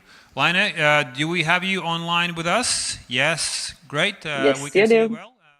As well. So now the floor is yours. Again, please discuss the findings, recommendations, and next steps for Riga, having done the assessment and having used the tool, and looking forward to hear from you. Laine, over to you. Yeah, thank you, No sound just yet. All right. What about now? Not yet. No sound. Is it the back end? Is it ourselves? Oh. Is it me? Not yet. Oh. Okay, just a second, Sorry. Laine. We'll find a way how to go about this.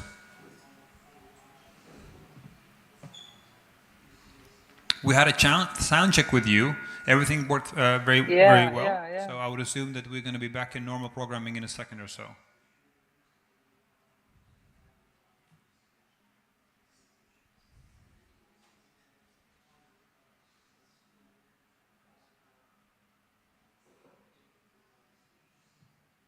Meantime, as we are moving forward, after Laine's session and the experience of Digital Agency, we're gonna have the presentations from Varam, as well as Latvian State Roads and Ministry of Transport, followed by a short but punchy panel. Okay, we have Laine on, so I won't be going forward with it. Laine, we have you. Fantastic. We can hear you. Okay. We can see you. The floor is yours. Perfect. Thank you, Viesturs, and thank you also for the previous speakers. I'm really looking forward to use all the guidelines and transfer them to a practical experience. So sorry that I cannot be today here in person, but okay, I will try to really shortly tell our story. So I'd say that we are still beginners in this journey, but the story did begin in 2023 when Riga City Council started to look for tools that could help us understand our digital readiness and maturity level. So we, of course, could hire big companies that could do this assessment for us. But we already knew that we will have this chance in 2024 to use this Lordimus as a tool that helps us assess our level of the digital maturity. So the best thing, I guess, that this isn't just about numbers or scores. It's an opportunity to look at our digital strengths and areas of improvement in a structured way. And I would like to emphasize this sentence, areas of improvement in a structured way, because if you haven't done this assessment before, I guess it could be also not so easy to understand where to begin. So thanks to Lordimus, Riga can approach digital transformation more strategically, allowing us to improve our digital capabilities step by step. And I guess what's the most important part, that we are doing it in alignment with other EU countries and cities. So as you can see in this visual, Riga is currently at a digital Sorry, Lina. purpose. Oh, yeah. We haven't seen your screen yet because you have to share the screen. I am sharing it. You're not seeing it. No, we're How not seeing so? it. You're either not sharing it or we're not seeing it because we were waiting patiently for that to come up, but the technical. Okay, let me just share it again then. No, we're enjoying this conversation. Just a second. Well, so just make sure if you have slides, we're happy to see them. Yeah, I haven't shown anything interesting yet, though. But no, this is very good. So don't worry, everything's great. I'm just saying, in case you are sharing. What about now? Not just yet. Again, we had everything ready. I'm looking at the technical. Now we have it. Great. Just full screen, and we're good to go. Yeah, because I see it. Okay, now it's fine. Yes. Good. Okay. Yeah, it looks like you do see it. So okay, I'm rolling forward. So as you see in this slide, Riga is currently at this digitally purposeful level, and we are strong in areas like governance, data management, and networking. However, there are also areas where we are digitally emerging. That's yeah, a kind way to say it. So such as service design, service delivery, and technology as well. So this shows that we are on the right track, but there is still room for growth. So this analysis helps us to identify where to focus our resources and to accelerate our digital progress. So Riga's involvement in March or April this year, we conducted our initial digital maturity assessment, which provided us with a baseline to build on. So this assessment has been crucial, and it helped us identify priorities and define this starting point. And now we're working on the next step, structured roadmap. So 2 weeks ago, we did this IT infrastructure assessment, and this roadmap focuses on strengthening our infrastructure, improving service efficiency, and what is really, really crucial, also cybersecurity.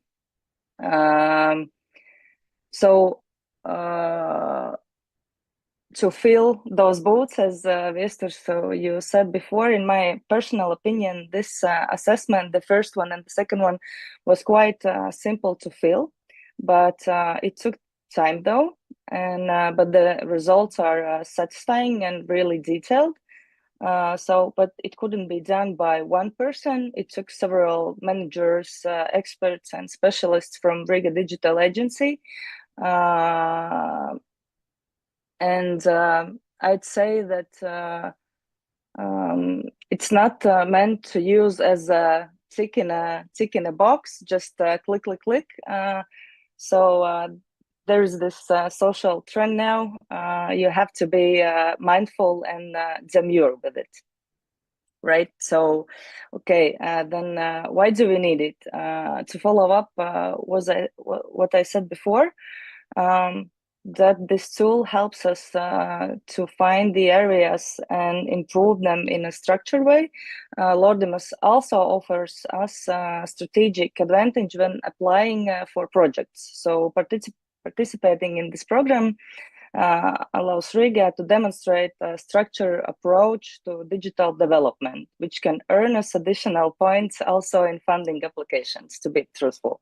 So additionally, Lordimus will conduct annual reviews to assess our progress. So this is the answer to our city council when they asked, okay, there is this tool, there is this assessment, what do we do next? So we can measure our progress with the years. And okay, so Lordimus helps us clearly define our focus for the future. So first, strengthening cybersecurity is essential, right, for protecting data and our critical infrastructure. This is a hot topic nowadays, so this helps us to move forward.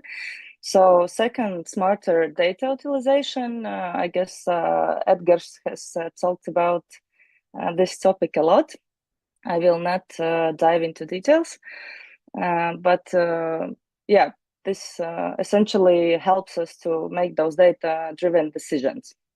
And third, expanding digital services to increase accessibility and engagement to our residents, which is the main purpose why are we doing anything, right? So, but from a practical side, we will use this as a framework to set our future goals in our digital strategy, and also it will help us to put the right focus also within budgeting process. So, and we as Riga and as Riga Digital Agency, we hope that we as a local entity can set an example also for national level usage for this tool. So thank you. Thank you, Lina. Round of applause from audience here. Back in. Oh, yeah, that was a digital masterpiece there for a second. Thank you so much. So we'll be moving on with our discussion.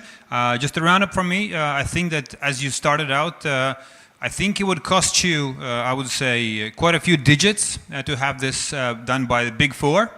And this is a service of fantastic quality that comes for free, and also it's a continuous service. So you have it done, and you have a benchmark, and you have the comparison. You have data. No comparison, no data. I think this is a big takeaway that we can work with. And again, a warm welcome to others to join the conversation from Living in the EU for Lordimus and online help desk going forward. So without further ado. Thanks, Lina. Our next session is going to be focusing on how we can support the growth here. And we'll have quite a big of a fantastic panelist here once we have the presentation. So let me introduce our next session. Okay, so we'll be moving on with support here, and in this sector.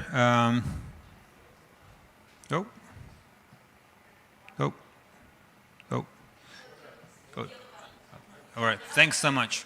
I'm going backwards and saying, why am I seeing these slides? Because I'm going the wrong way. Right, so without further ado, let us move on to the next session, which is focusing on EU data spaces, open data platforms, local digital twins. We have fantastic panelists here. The Ministry of Smart Specialization and Development, or I've been called VARAM. Jānis Krakops here is going to be coming just in a second.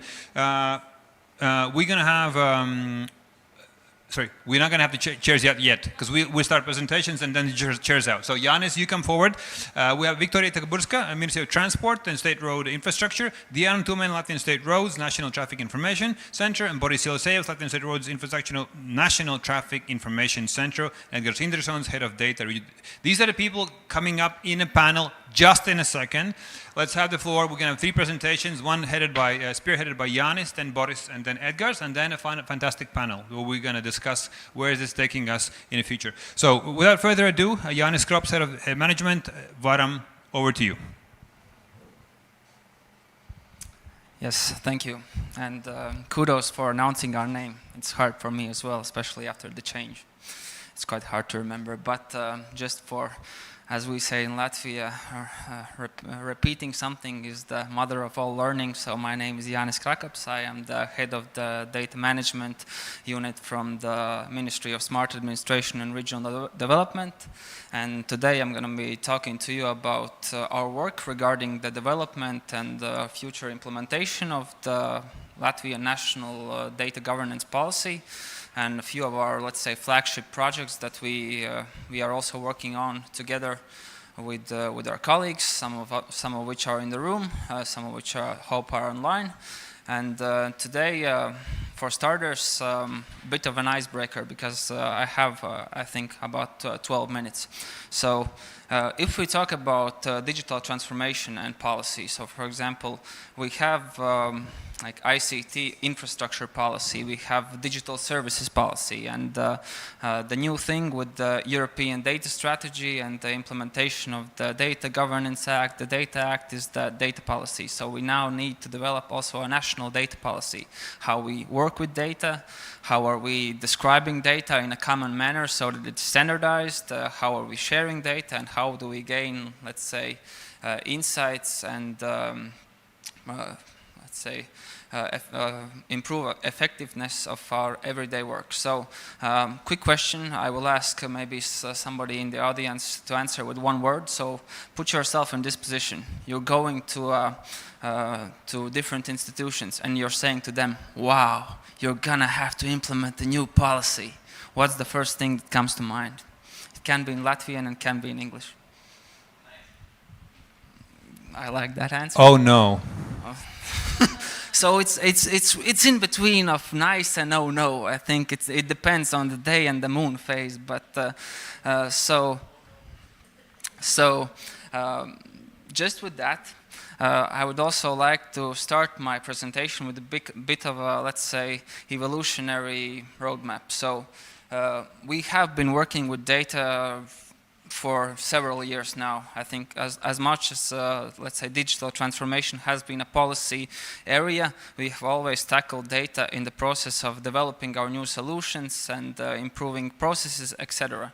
But it's basically a very much gradual step up, because when it all started, we had EU regulations that basically mandated us, okay, you have to collect data. We still have to do it. It's important. It's important for innovation. We have the high-value data sets. We have open data that basically mandates that we have to publish data. The next, let's say, evolutionary step that we had is integrate ICT solutions that use data to provide citizens with digital services, also cross-institutional cooperation across Europe and at the national level. We did that. I think this is somewhat of the newest ladder that we were on. We developed a lot of systems. So we have different systems for KYC, digital services, and all that stuff. But everybody basically runs into the same challenge, and the challenge was already, let's say, defined in this panel. So interoperability and, let's say, the ability of these system solutions to collaborate with each other. It's basically, it's a struggle, because when you talk about two systems, you can have basically records about me in two systems, and they will be basically written in two different ways. So if you have a third party that will ask, okay, give me all the information about Jānis, and you will have, I don't know, God what. Let's say the current challenge that we are now facing with is the, let's say, development of these EU data spaces. And I think the term data space, of course, is new. It's a buzzword. I think it's similar what Edgar said about the digital twin. Currently, it's a loaded word, but it's basically the substance. We already have these solutions, and the data space, let's say, definition is only a definition that tries to encompass everything to make it interoperable. So when we talk about data spaces, we need to talk about many of them, because at the EU level, of course, we have already, I think, 14 EU-wide data spaces. I have highlighted the public sector data space, as this is the one that also the Ministry of Smart Administration is in charge of development. But of course, there are many others. And the, let's say, key drivers for these data spaces, it's basically is the use cases. So the goal, every time, the goal is not to implement new technology. The goal is to implement, let's say, a solution or to solve a challenge that we are facing in every day. So the focus has always been on the challenge. And now with the data space initiatives, we are basically trying to, let's say, integrate common use ICT solutions, components that will be developed across the European level, basically providing us with the standard, okay, how must we describe data? How are we sharing data? How are we handling, let's say, identity management within our data space? And the good thing is that at the European level, at least now, we are working towards developing these joint use components that will be available for everybody. And of course, as the ministry responsible for digitalization, also our colleagues at the agency, we are working to develop I will call them connectors or solutions at the national level that will connect with these European solutions. Since I don't have a lot of time, this is also something that I just wanted to stress, the use cases. So the goal of the data space, same as digital twin, is not to implement technology, it's not to implement something, some sort of a model, it's not to facilitate better data exchange, it's to solve a problem we have. So the, let's say, initiatives that everybody can produce, they have to, let's say, rely on some on-the-floor problem that we are facing now, and I think that's the best way of going forward to develop data space solutions. If we talk about data spaces at the European level, I can say that there are much more than 14 of them. So the 14 that were in the previous slide, they are the common EU data spaces, but across the EU there are many, let's say, initiatives that work with data spaces. One of them is the EU Data Space Radar, and in the EU Data Space Radar you can see that I think there's close to 100 or a bit more, close to 189, I think, data spaces already available, and they tackle multiple, let's say, challenges. So, for example, if you are interested in developing a data space or similarly a digital twin, I think this is a good resource that you can check out of how colleagues have defined their, let's say, challenges, problems, and how are they, let's say, implementing technology to, let's say, solve their problems, not implementing technology for the purpose of implementing technology. And for funding, I think colleagues already mentioned, but I'm going to stress it again. The Digital Europe program, great tool for everybody, available for all let's say, parties, so public sector institutions and also private companies can collaborate with each other in the development of new projects, ICT projects for data spaces, digital twins. Just today, in the process of preparing for this presentation, I checked out the portal, and there were also new calls available also for digital twin. So it's a very good, let's say, resource that you can use to collaborate with other EU agencies in the further development of your own, let's say, initiatives that you have, let's say, strategically defined in-house, and you can also grow them across the national and then at the EU level. But I also want to talk about some of our national work. So, as I said in the beginning, we are in charge of developing the national data governance policy. And what does that mean? So basically, we are in the process of developing the first step, which is a strategy or a roadmap that will be presented to the Cabinet of Ministers, because of course we don't want to surprise anybody with our work. And within this framework, we have, let's say, already a few technical solutions that we have in place. One of these technical solutions is the Dagger platform that's illustrated on the slide.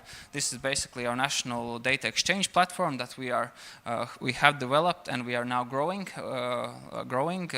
onboarding new data providers, users. And we also have the Virsis platform, which is going to be quite interesting, especially in the process of, let's say, implementing a data governance policy, because the Virsis platform is the place where all public sector institutions will have to describe their data, regardless of they are sharing it or they're not sharing it. They have an obligation now to, let's say, provide the metadata of this data that can then be used further for new innovations, also for EU initiatives such as the Data Governance Act, etc. But this is, let's say, one of our pillars. I would like to state that we are using in the process of implementing our policy, because we don't want to, let's say, create a policy and don't provide any sort of solutions to implement. We want to create a policy, we want to create solutions that also support the policy, and we want to make these solutions available also across the public sector, and also in the future probably also in the municipalities. And the second initiative that I would like to just stress before my time is up, I probably have exceeded it already. Yes, Jesters is nodding. So we are also working on the development of the National Data Analytics Competence Center. The goal for this initiative is basically to create a common capacity in the public sector in which all of the public sector institutions can come to and let's say work their problem through the dimension of data. So institutions can say, we have this and this business process, it's not working, can we cross-check it with the different data from different resources, and hopefully we can use this output to create a better, let's say, database decision. And I won't repeat, both of these initiatives are currently in the pipes working, being developed, and we hope to publish them in the TAP portal by the end of the year. Thank you very much. Thank you, Janis. Ministry of Smart Administration Regional Development. I'm trying to get used to the name, all of us well. But, so again, we'll have a panel for Janis just in a minute. So we won't be taking any questions at the moment, because we're going to have the panel, and that's what panels are for, asking questions, answering questions, and discussing them. Okay? So thanks, Janis. We're going to have the next presentation, which is Boris Yelisejev's Latvian State Roads National Traffic Information Center, and Boris is not going to be there by himself. So we're also going to have Diana Tumene, Latvian State Roads National Traffic Information Center. Both of them are there. So the way you share this platform is up to you. So you have two mics, so no fighting here. Share the mics as you wish. Okay, the floor is yours. Yes, thanks a lot for kind of introduction. We really have pleasure to be here and to talk to. Is it? Yes. Yes. And talk to professional audience because we really have to say some words about quite new system which is significant for mobility sector. This is National Access Point, and my colleague from Ministry of Transportation, Victoria, will also say some words for conclusion of this theme. But I am a representative of Latvian State Roads, but for international audience, maybe the right title will be National Road Administration. So what is it about?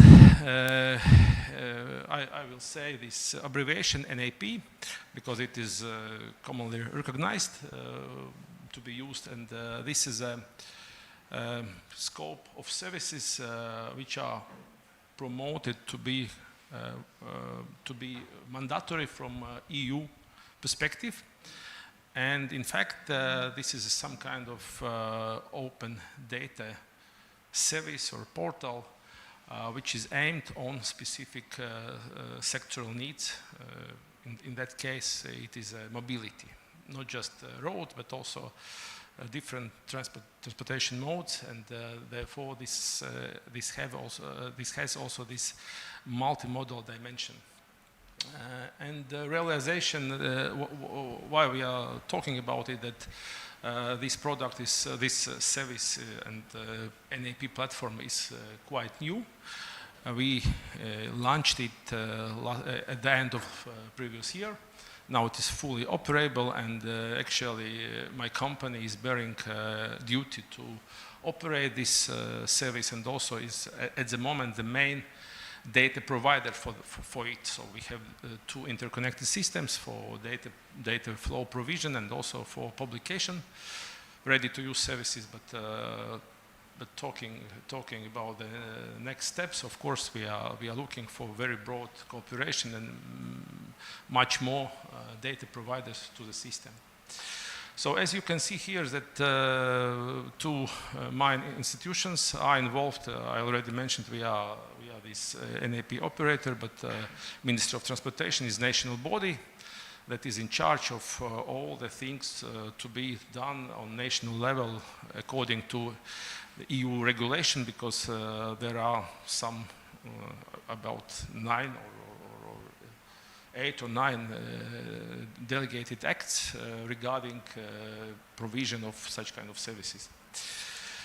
And of course, the main idea and goal is to facilitate all the related, mobility-related digital services and interfaces, not just regarding existing needs, for instance, in-depth interactive navigation services, traffic information dissemination, but also future needs such as high-level automation transportation, and also new kind of business models as like mobility as a service.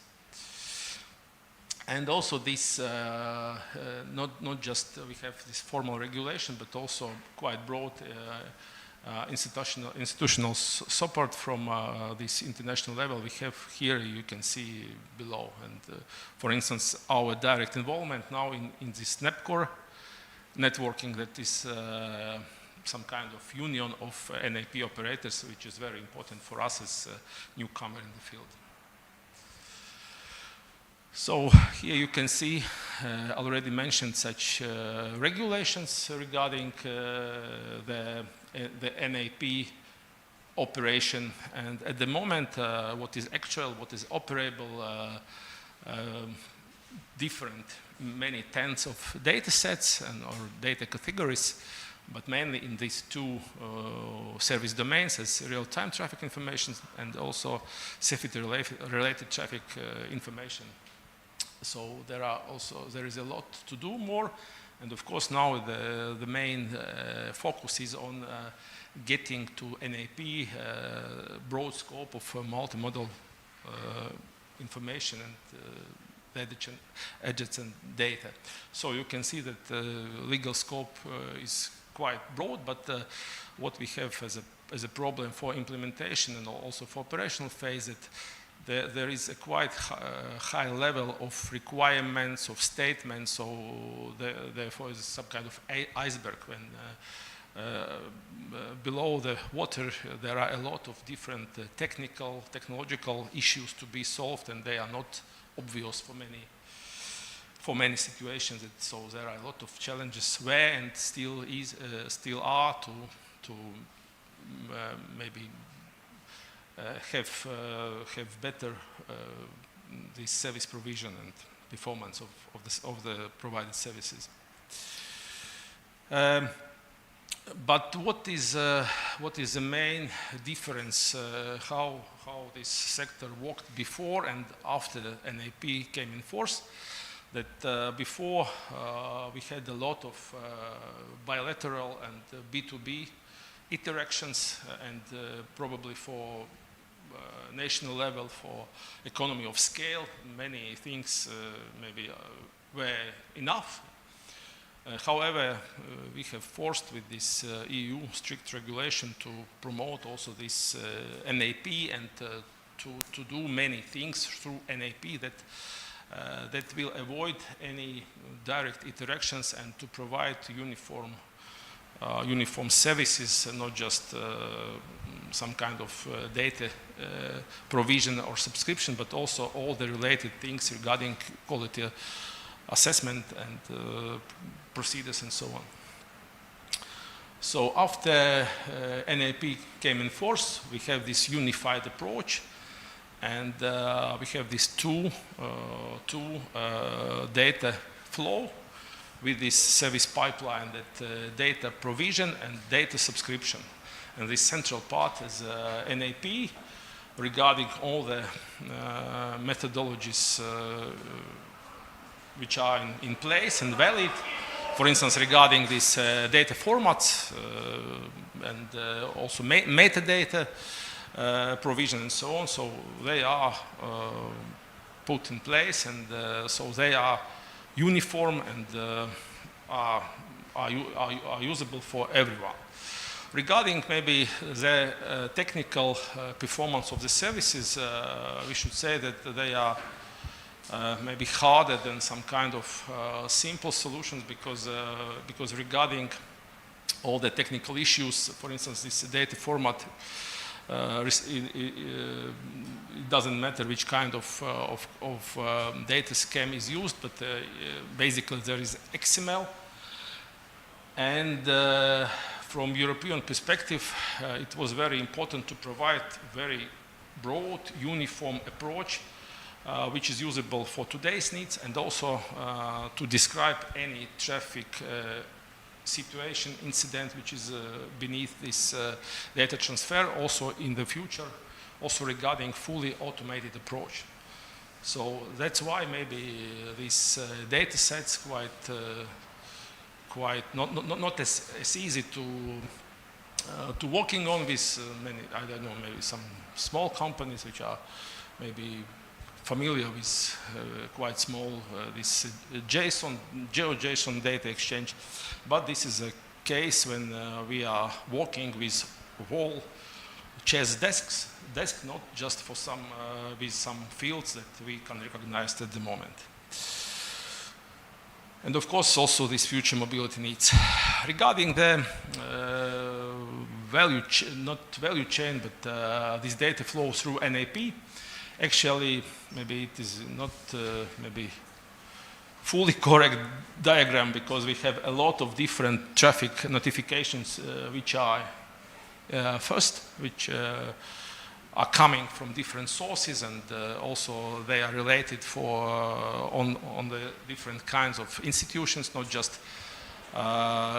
transport authorities, but also for state emergencies and so on. Where all this data are raised regarding roadworks, restrictions, traffic obstacles, and so on.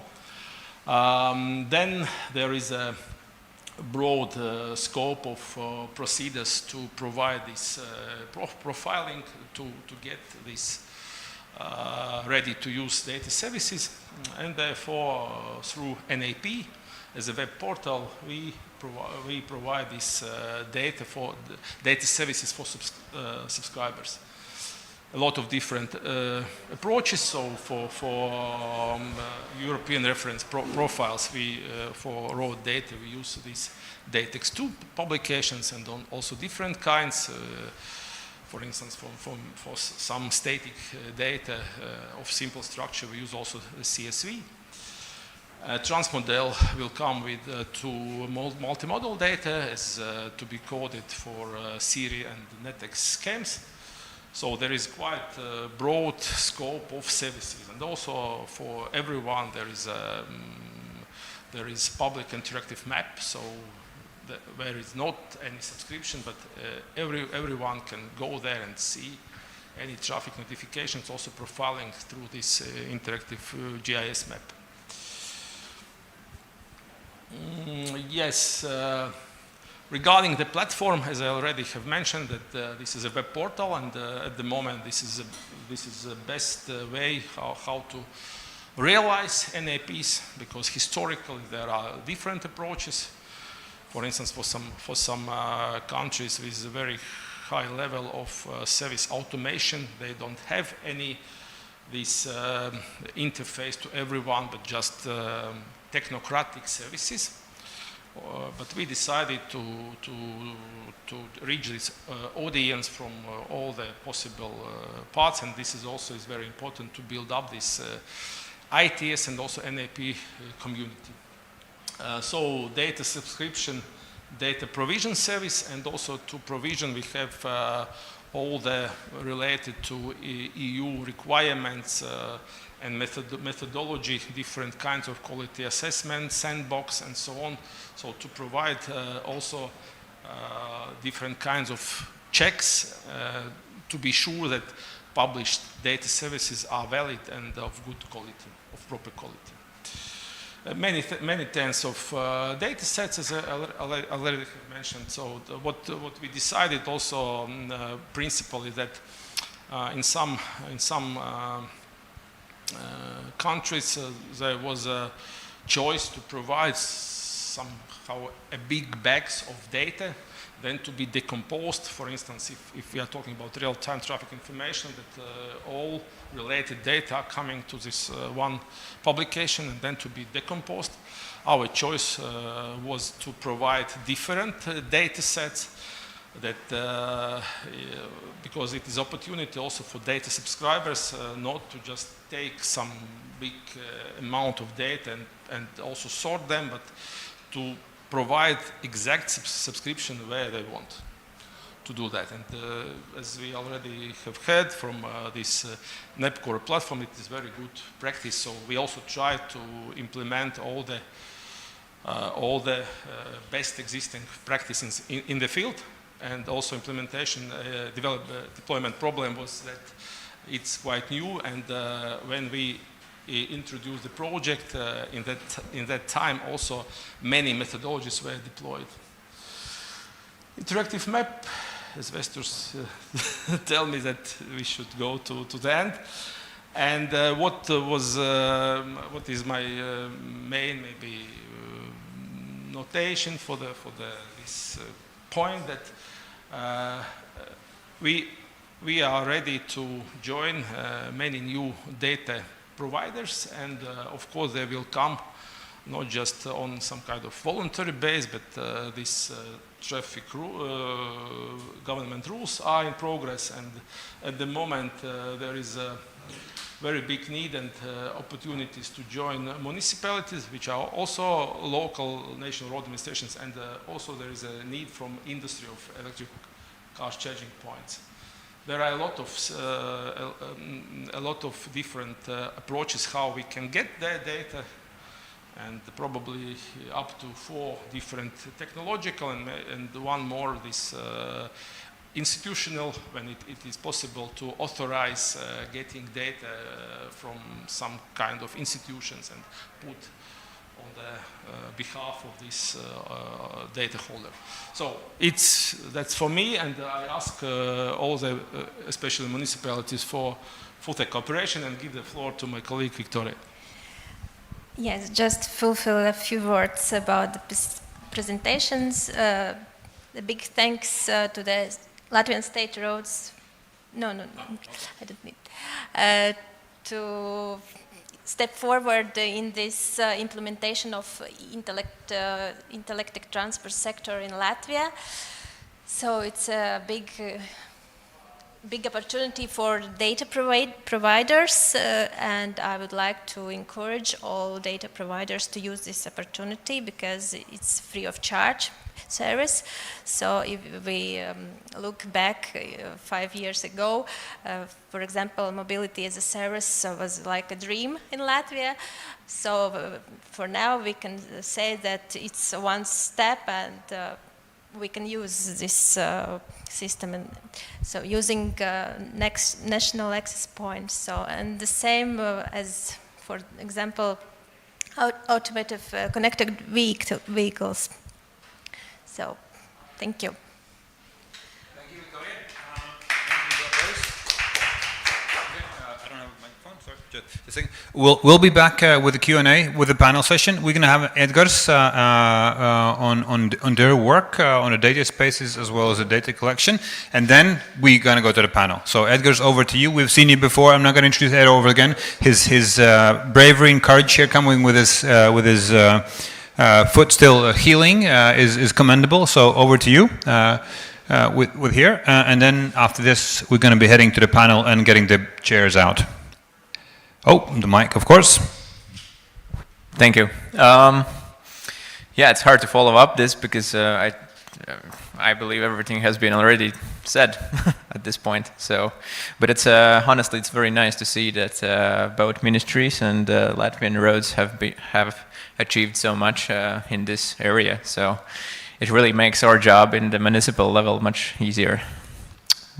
So, I hope I'm going in the right direction. Yep. All right. So yeah, pretty much, Yanis, you took a lot of words out of my mouth with your presentation. So I guess I don't have to go over this twice, why European data spaces are such a great thing and why do we need them.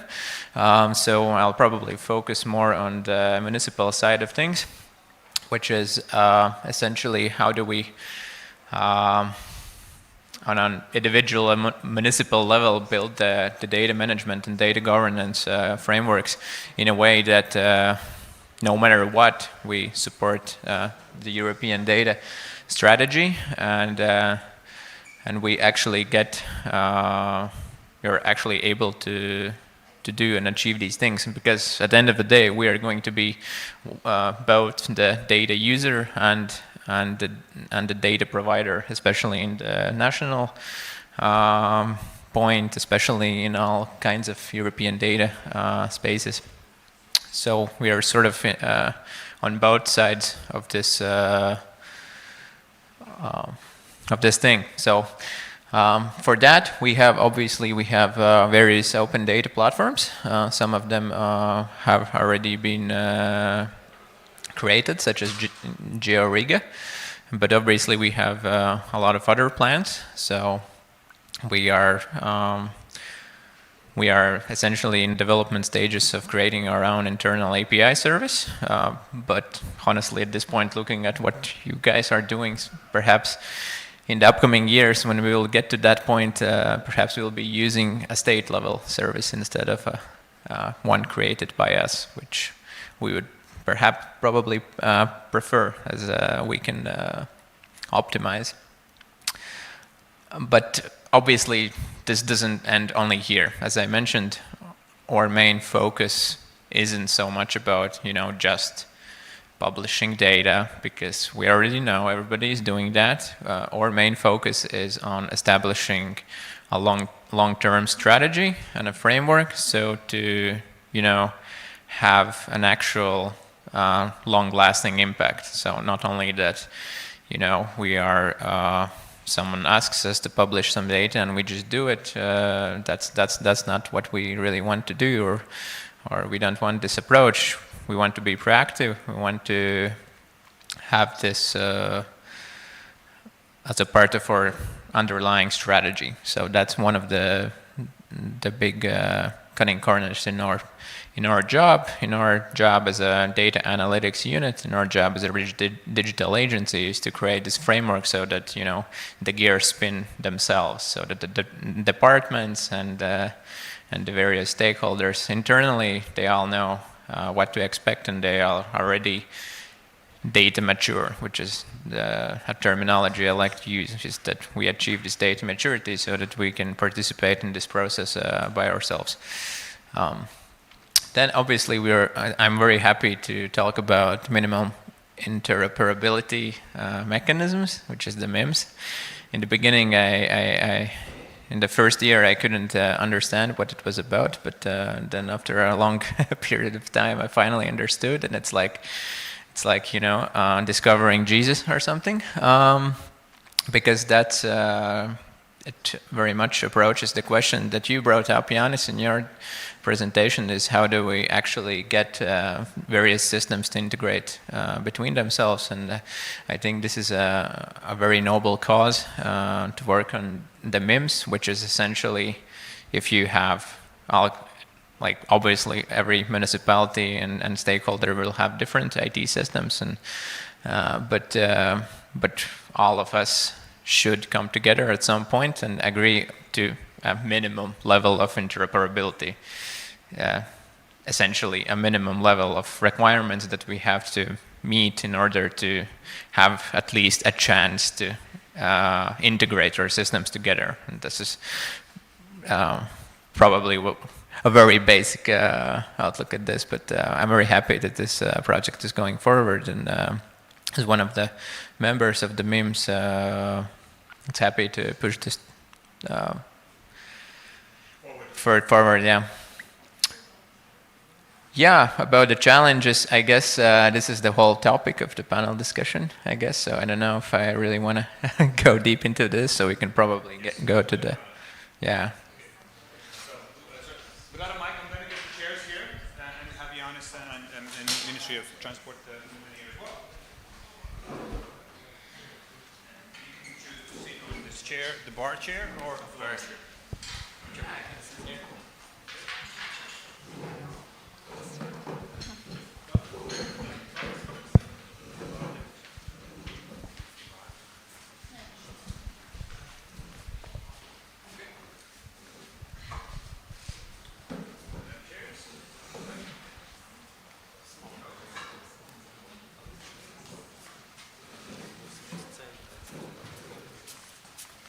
So, for the next, I would say 20 minutes or so, 18 minutes or so, let's dive into some of the issues that Edgar's raised. I'm not going to introduce the panel. You've seen the panelists here before, so we're going to jump into the discussion right away. We're going to be focusing on challenges and opportunities. And I have some questions here. But since all of us are knowledgeable people, I would expect that people in the audience will have questions too. So I'll be doing the God's work to be your conscience, but I would be happy that we use this fantastic panel to query them as much as again. And obviously, you're more than welcome as panelists here to speak and address, recommend the topics from each other. One thing is to clear out of the way, is to address the logic here. So who, as we're saying, who is wearing trousers in the kitchen? I understand that Virsis is going to be one ring to rule them all in the future. Please correct me if I'm wrong. And then Edgar, you'll have to share the mic at the moment. So I'm not crossing so many red lines here. I'm not saying who is more important, who is more valuable, even though this is how it can be interpreted. But I'm just trying to understand that obviously we have the National Contact Point managed and organized by the LVC and Ministry of Transport. We have Virsis, which is not vertical related. There's going to be data on health, on agriculture, and including mobility. And then you have municipalities such as Riga, which in itself is like a state, looking at the amount of data you're going to have when you go to so. So how these three institutions and their digital depositories are going to be working in the future. You're smiling for some reason. I hope this question makes sense, or is this hopefully not just amusing, but also informative? So the question is, who is doing what? Number one. Second of all, what role do we see now, especially looking at the communities? Oh, we have a question even before mine's finished, which is usually a great sign. And this is the second question. What is the role of municipalities? Again, Riga is massive, a lot of data, all sorts of data, especially coming from Bility, and then other municipalities such as Jurmala or such as Liepāja or Ventspils, what role they will have, especially their sensor networks. In other words, you are not going to buy sensor networks for them. You're not going to buy sensor networks for them. So they have to buy themselves, and then they have to understand the MMIs so they can deploy the data to you. Okay, so these two questions that I have from me, and then we're going to round with your ones. So Edgars, would you like to start and then move on to Yanis and colleagues from Boris and Diana? Yeah, sure. Hard question. I wanted to say we can fight it out, but with your leg, Yanis, Edgars. Yeah, but I would probably lose. But anyway, I mean, I guess it depends. There's definitely multiple levels here. And it's more of a governance issue, I would definitely say. It's how do you define the roles. It's also clear that in many cases and many instances the roles overlap, and you, for example, as a municipality, can wear many hats and be in multiple positions. Also, we have obviously the problem that Riga is such a huge city as a municipality, which is far more larger than any other municipality, and we dominate this area. No offense, but so there is, in my mind, there is, I think, the possibility for consolidation of resources, as you know, Latvia is not a very large country, so you can probably optimize quite a lot by, you know, putting together our heads. And I really love that we have this project for a state-level data analytics unit, and also potentially another state-level digital agency or something, right? So, but still, just to make sure we're on the same page, municipalities will be responsible for data management and data gathering on their sense. Hopefully, that the data they're gathering will be useful and productive to be held in NAPs and then eventually in VIRSIS. I think there's a degree of hierarchy here, right? And then if all parties are aligned and we have a degree of MMIs, at least, there can be more, but at least this is there. So you can manage your own backend. Then you send over the data to NAPs and VIRSIS, and then other parties can demand or procure or use the data as they wish. But you'll be making sure that you have data on your own interests, and then you send it for it. So you still have your own data management system. Then you send it over to VIRSIS and NAP, right? And then both of these parties will manage access, A for regional needs, B for Baltic needs, or C for European level needs. Is this a sort of a very crude understanding how this future is shaping up? Exactly, yes, that's the ideal answer, but I guess my main point is, okay, we as a Riga can do this, but can the other, 40 municipalities? Fantastic. And how do we help them and help each other to do and this? now over to Janis, and please share the mic, and Janis and the colleagues from LVC on Ministry of Trade. How do we envision, the data space is only as valuable as its data and the quality and MMIs there. So how can we ensure that municipalities even have the sensor networks deployed, right? And then from that, then they can start harvesting some of that and sending it your way. Janis, and then let's move on to Boris. So sorry, what the question is basically how can we facilitate the, let's say, development of sensor networks? All I'm saying is that if we have VIRSIS but no data, to be crude, okay, I got it. So when it comes to VIRSIS, so it's basically the main idea of it is it's a joint catalog. So basically, it's a catalog where institutions, they define their services, they define their systems, and they define their information resources or data. So basically, it's a metadata catalog of everything. The idea, I think, and this is, at least to my understanding, is not the problem of Latvian public or any institutions. Basically, the institutions, they collect the data that let's say, they get very naturally from their day-to-day work. Operations. Exactly. They don't collect data for the purposes of collecting data. The data is usually collected within the framework of their, let's say, function. And therefore, I think it's the question, the challenge for us will be to create the catalog or the VIRSIS system as flexible enough as we can, so that, let's say, institutions from different sectors, so that they can, let's say, have their own structures, have their own, let's say, silos that they can work within and define the data. Janis, let me paraphrase the question. So, just, some of us grew up in a scarcity area in the 90s. There was a store. There's nothing to buy in a store. So I'm saying, so we have VIRSIS or NAP, and we'll have some data sets which are very valuable because, again, municipalities and some institutions will be providing their data that they have. But there are other areas where we have gaps because municipalities don't have the capacity, teams, and financing to deploy sensor networks to gather data from, for instance, for CO2 or emissions or for mobility data or other ones. And that means there'll be some deficits in the VIRSIS and NAP in the future unless we help municipalities to gather data that they can deploy and store and potentially analyze inside these systems. Does that make sense? And perhaps then Boris can say that, well, how can we help municipalities to get the data and get funding to mature their digitization capacities? Does that make sense? While you're thinking, I think Boris got my question at least. You can think about that. Boris, please.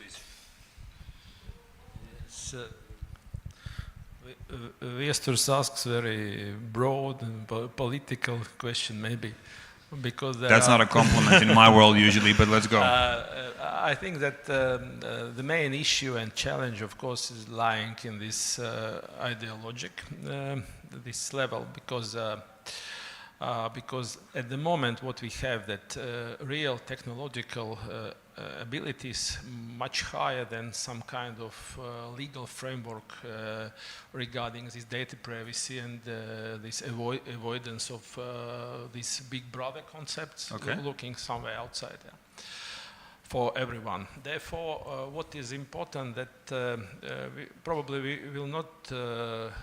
we should not talk about some kind of very broad networks of related data, but about what is target data. For many IoT solutions, there are not some kind of direct measurement that also contains any privacy data and so on, but just derived data, what is very important, for instance, for mobility solutions.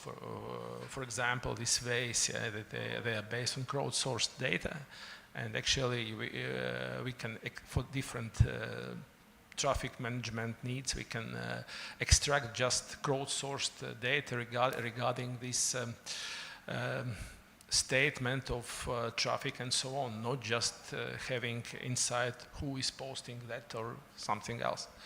So there is an issue how to provide this interaction. For many cases, also for EU level, the big problem and issue that for many systems and solutions where we would like to see quite clear deployment guidelines, they are still very broad because on European level there is different this legacy tailored solution and so on. So it's hard to go to some uniform level. For instance, for NAP, which is an issue for MMIs. Simple example. For NAP, since, I don't know, maybe 10 years ago, so we already have some kind of basic rules which kind of services are to be developed, deployed for uniform coverage of Europe. But at the moment, Commission decided that it's not enough, and some kind of NAP federalization will take place. So this is also a question of, I don't know, maybe bureaucracy or something else, because for the industries, maybe also in not very big countries, as for Latvia, for example, we would like to see very clear and long-lasting deployment guidelines, also from this technical point of view. But at the moment, we should also seek for many these different effects, and there is difference in the solutions that are to be asked and to be mentioned, be very uniform and great. I'm going to hand over to the mic to the people in the audience. The question that I was asking, I don't know, there's no answer to that. Do municipalities know what kind of data you are expecting off of them in the near future, and can they provide it to you? That's a question that I was asking. It's a rhetorical question. I know there's no answer to that, but this is a big issue. Otherwise, we're going to have a store, but no milk and eggs and bread inside of it. The main things we're seeking from the store. Okay, you had a question over here, so starting with you and then over to the table over there, please. Paldies, kolēģi. Vjačeslavs Dubovskis, klimata enerģētikas ministrija. Es domāju, atļausiet latviski. Domāju, daudz vai maz visi sapratam. Sakiet, lūdzu, tas, kas datu apstrāde, glabāšana un tā tālāk, tas ir bez šaubām svarīgs jautājums, bet nemazāk svarīgs jautājums veiksmīgi use case. Vai varbūt jūs varat piedāvāt piemērus veiksmīgiem use case'iem, tas ir pirmais jautājums. Un otrais ir, protams, sensorizācija ir abnormāli svarīga arī no mūsu ministrijas viedokļa. Protams, tagad ceļi, tā sensorizācija, pagaidām blīvums nav pietiekošs. Ja mēs paņemsim 1 kilometru, tad mēs redzēsim, ka ir sensorizācija uz 1 kilometru minimāla, gazas, video, kustības un tā tālāk, tur pārāk maz. Jā, un pats jautājums, kāda veida jūs stimulējat tie paši Latvijas valsts ceļi, kā jūs stimulējat uz normatīva regulējuma līmeņa sensorizāciju ceļu, jo tos datus jādabūj. So who wants to take the question? There are 2 questions over there. Please share the mic, and I'll leave the mic over here. Es varu ātro atbildi pateikt. Man liekas, tie veiksmīgākie use case parasti ir, viņi nav seksīgi. Viņi ir tādi diezgan basic vajadzības, kuras mēs risinām. Tas ir, es nezinu, tur noautomatizēt kaut kādu datu plūsmu no grāmatvedības programmas, lai tur atvieglotu finanšu departamentu darbiniecei inventarizāciju, un tas viņai iekonomētu 4 nedēļas viņas laika. Nu, tas ir viens, bet šādi gadījumi ir simtiem, ar kuriem mēs tā kā ikdienā strādājam. Tas varbūt ir tā neredzamā daļa, runājot par visiem šiem augstajiem, lielās bildes problēmām, bet, protams, mēs varam arī skatīties kaut kādiem mobility use case'iem. Nezinu, pieņemsim, šobrīd mēs arī patiesībā strādājam pie varam finansējuma projekta, lai, pieņemsim, tieši adresētu šo jautājumu par sadarbību ar citām pašvaldībām. Mēs kā Rīga uzņemamies vadību, lai priekš visu Rīgas metropoles areālu uztaisītu, pieņemsim, transporta simulācijas modeli un saintegrētu visu datus, nodot viņus uz nacionālo piekļuves punktu un izveidot tādu kā sadarbības modeli. Tā kā, nu, tas arī ir tāds.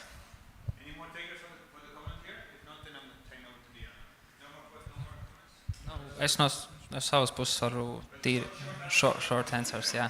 Nu, es piekrītu Edgaram par to, ko viņš minēja attiecīgi, kad izdomāt tos labos use cases praktiski, nu, teiksim tā, mākslīgi nekas neizdomājās. Kā jūs minēju, ja mēs ar to tehnoloģiju, ar datiem, mēs gribam risināt problēmas, līdz ar to problēmas, es domāju, mēs katrs zinām, kādas mums ir, un tad no tiem arī iziet tie labākie use cases. Varu ātri, man liekas, tieši tāpēc ir svarīga tā in-house kapacitāte, jo tad tie in-house cilvēki arī zina, kas ir tie use case un var viņus adresēt. Jā, paldies. Ja jau jautājums bija mums adresēts, jā, tad lieta ir sekojoša, ka, redziet, lietu interneta koncepts pats par sevi viņš pārēdz to, ka tas datu avots izceļas, eksponenciāli aug, un tam ir vērtība. Naturāla vērtība, jā, līdz ar to speciāli veicināt, nu, protams, ir dažādu metodoloģiju KPI, jā, kas tur jāizvērš kaut kāda blīvumā, bet skaidrs, ka pašreizējā piemēram, autosatiksmes līmenī sanāk tā, ka tie visi risinājumi strādā ar to datu apjomu un blīvumu, kas ienāk un dod pievienotu vērtību. Protams, ja mēs runājam par augstas automatizācijas risinājumiem, kas ir savienoti un sadarbspējīgi un arī nākotnē ir autonomie transporta līdzekļi, tas ir pavisam cits datu un digitalizācijas aprītes konteksts, jā, kur ir nepieciešams digitālais dvīnis un visa veidā ierīču digitalizācija, kur ļoti vienkārši piemērs, jā, piemēram, luksofori nav vajadzīgi, jo tos aizstāja savstarpēja koordinēšana un fiziska ceļazīme nav vajadzīga, jo tur ir taks, jā, kas nodrošina apraidi par to, ka tur ir noteikta veida, piemēram, elements. Es drīkst latviešu valodā, jā? Jā. Nu, man ir daudz jautājumu, bet es ar diviem, mēs datiem strādājam diezgan ilgi, un man tas ļoti vienkārši jautājums. Cik nākotnē vēl būs sistēmas, kurās pašvaldībai ir jādod dati? Tas ir viens, varbūt valsts var radīt tādu vienu piekļuves punktu, un tad valsts sistēma savā starpā sadarbojoties automātiski var paņemt informāciju, jo tāpēc, ka katrai sistēmai ir savas prasības, un diemžēl tās izpildīt šādi vai tādi, varbūt Rīga var, bet varbūt kāds cits to nevar. Tas ir pirmais jautājums. Un otrais ir par datu ievākšanu. Es saprotu, valstī vajag datus, mēs uzrakstam likumu vai noteikumu, punktu vai pantu, pasakam, ir jāsniedz šādi dati. Bet uzrakstīt mēs varam jebko, kā mēs to realizēsim, jo tāpēc, ka patiesībā, ja mēs gribam datus, mums nevajag kaut ko vienkārši tādu, mēs gribam, lai sasniegtu noteiktu mērķi, un tad varam uzrakstīt par elektrouzlādi vai vēl par kaut ko, bet tie dati ir jāiegūst. Un šī ir tā tiešām liela, dārga, sarežģīta daļa dažkārt. Paldies. Ko tas būs pēdējais? Jā, tā kā lūdzu Jānis, Boris, un ar to mēs arī noslēgsim. Jāni, lūdzu. Sorry.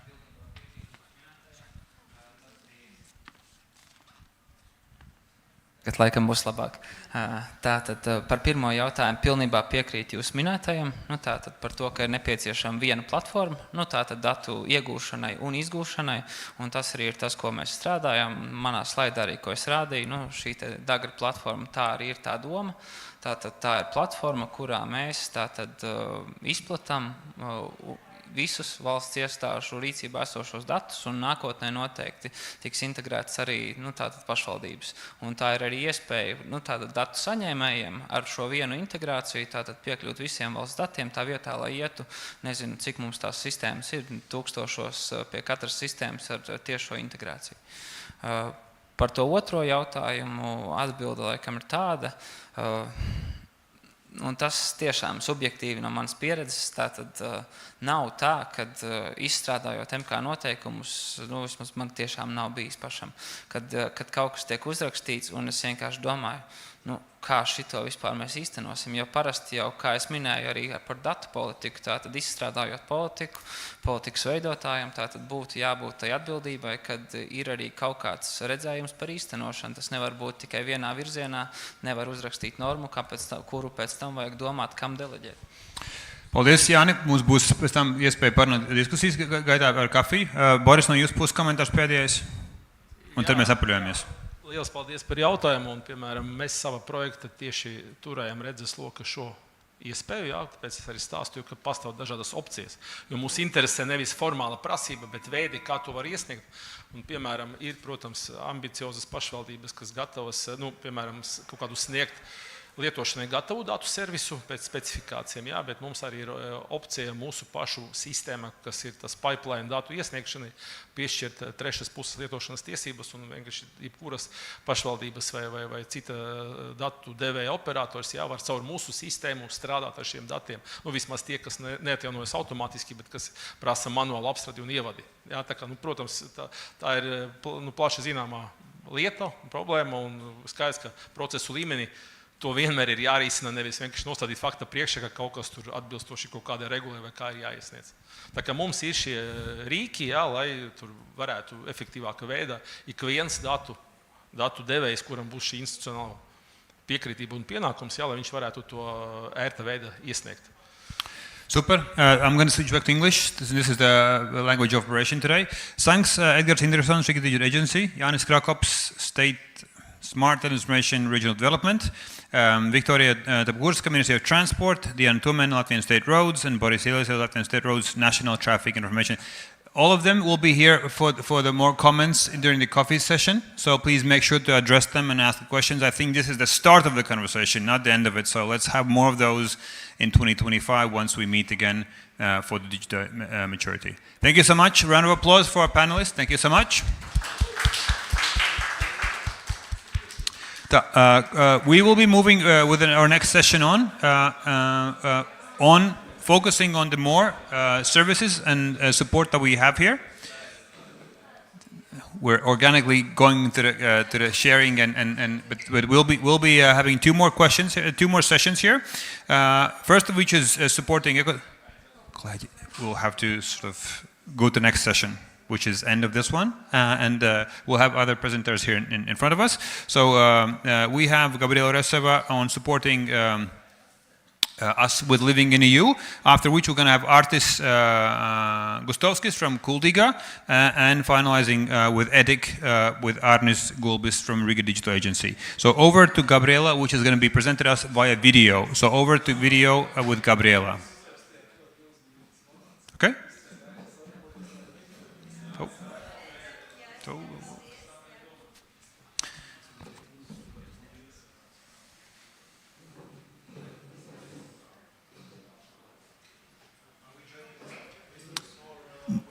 We wait now for Gabriel's presentation, and then we'll move on to Artis and Arnis.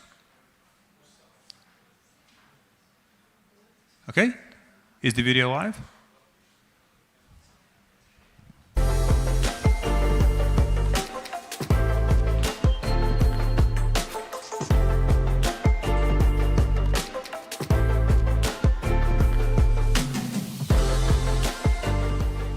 Hello everyone, my name is Gabriela Ruseva and I work for Eurocities, the largest network of cities in Europe.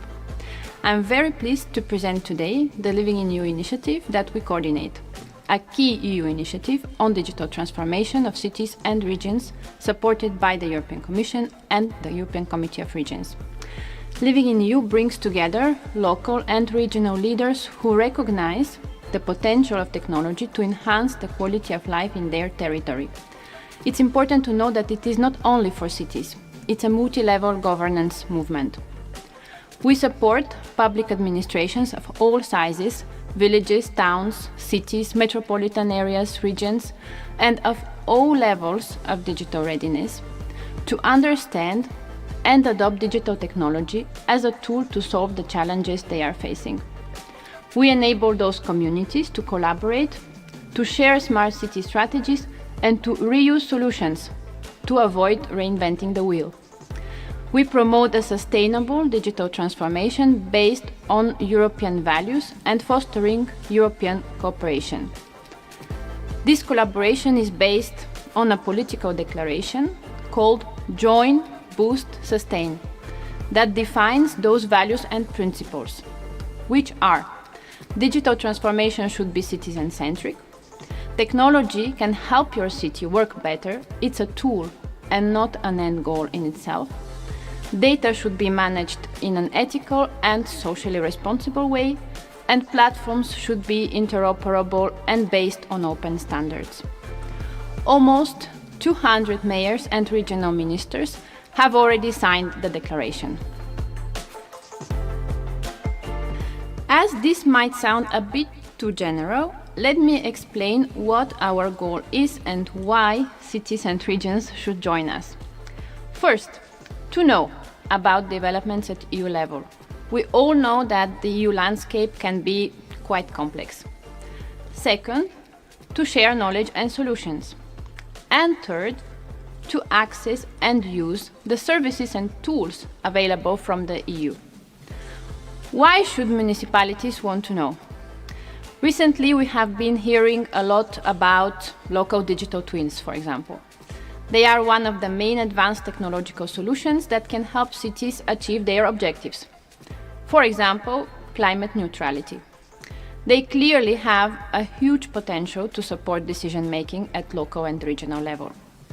Another emerging topic is the Cityverse, which will use AI-based virtual reality applications to improve citizens' interaction with the city. For instance, to simplify consultations or showcase planned urban changes. Some cities and regions have been working on these technologies for the past 15 to 20 years, while others are only starting to consider them now. There are still huge gaps and many open questions and obstacles to use these technologies at large scale, such as lack of awareness, cost efficiency, quality of the data, the legal framework, lack of interoperability. One of those open questions is how to bring citizens in the equation, both in developing the digital twins and in using them, and the modalities around this: transparency, liability, awareness raising. We try to shed light on this landscape, clarifying the implications of EU legislation such as the AI Act and the Interoperable Europe Act. Look at funding opportunities and map capacity building resources and technical specifications. We also provide a unique platform for cities to collaborate and share knowledge. You can check what solutions are being implemented by cities in other countries and get inspired or even reuse them. You can also share your successful solutions with other cities all over Europe. And last but not least, the Living in EU movement provides direct access to tools and services designed to help you accelerate your digital transformation, such as the support services and the help desk presented today, technical standards, assessment tools, procurement templates, and others. These services and tools will later become part of the upcoming LDT Cityverse EDIC, but Living in EU will continue to engage the community. It's like a compass for the cities and communities that want to get involved but don't know where to start. To sum up, our goal is to serve as a gateway to EU policies, legislation, projects and resources on digital transformation for the local level, and to make sure that you can share your challenges and receive support from cities and regions facing similar issues. To facilitate collaboration, we organize hands-on activities.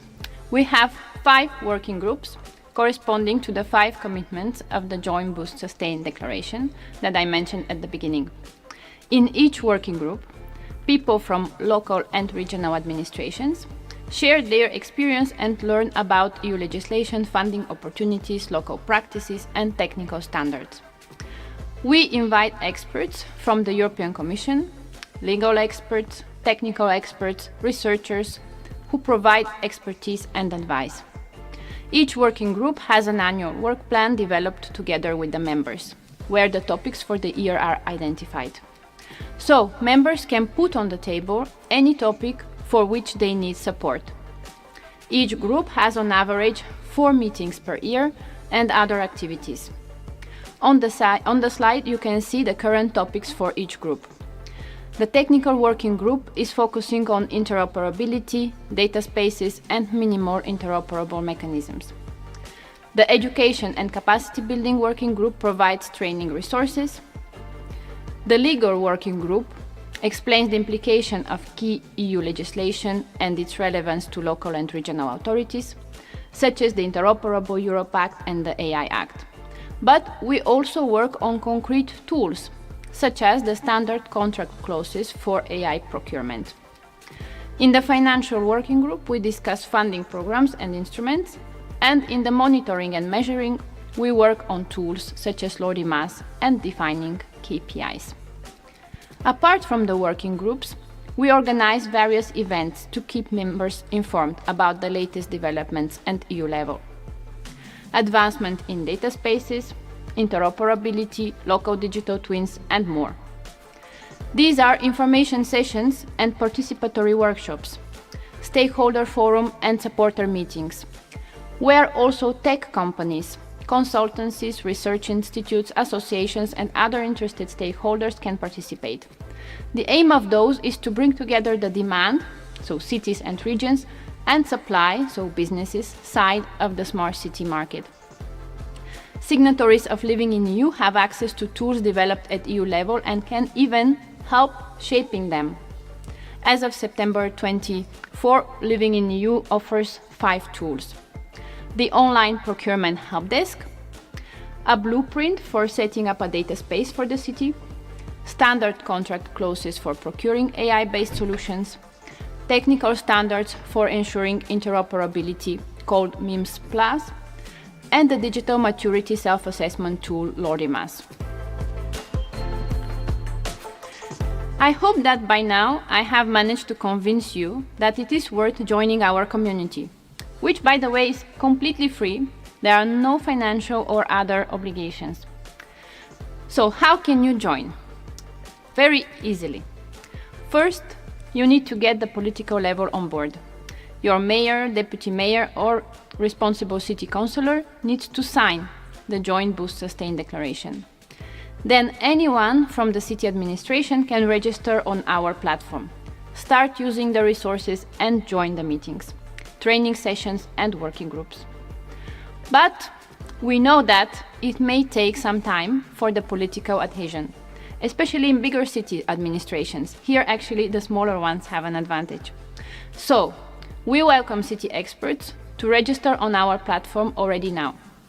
It is important to know that regional and national associations of municipalities and regions can also sign the declaration.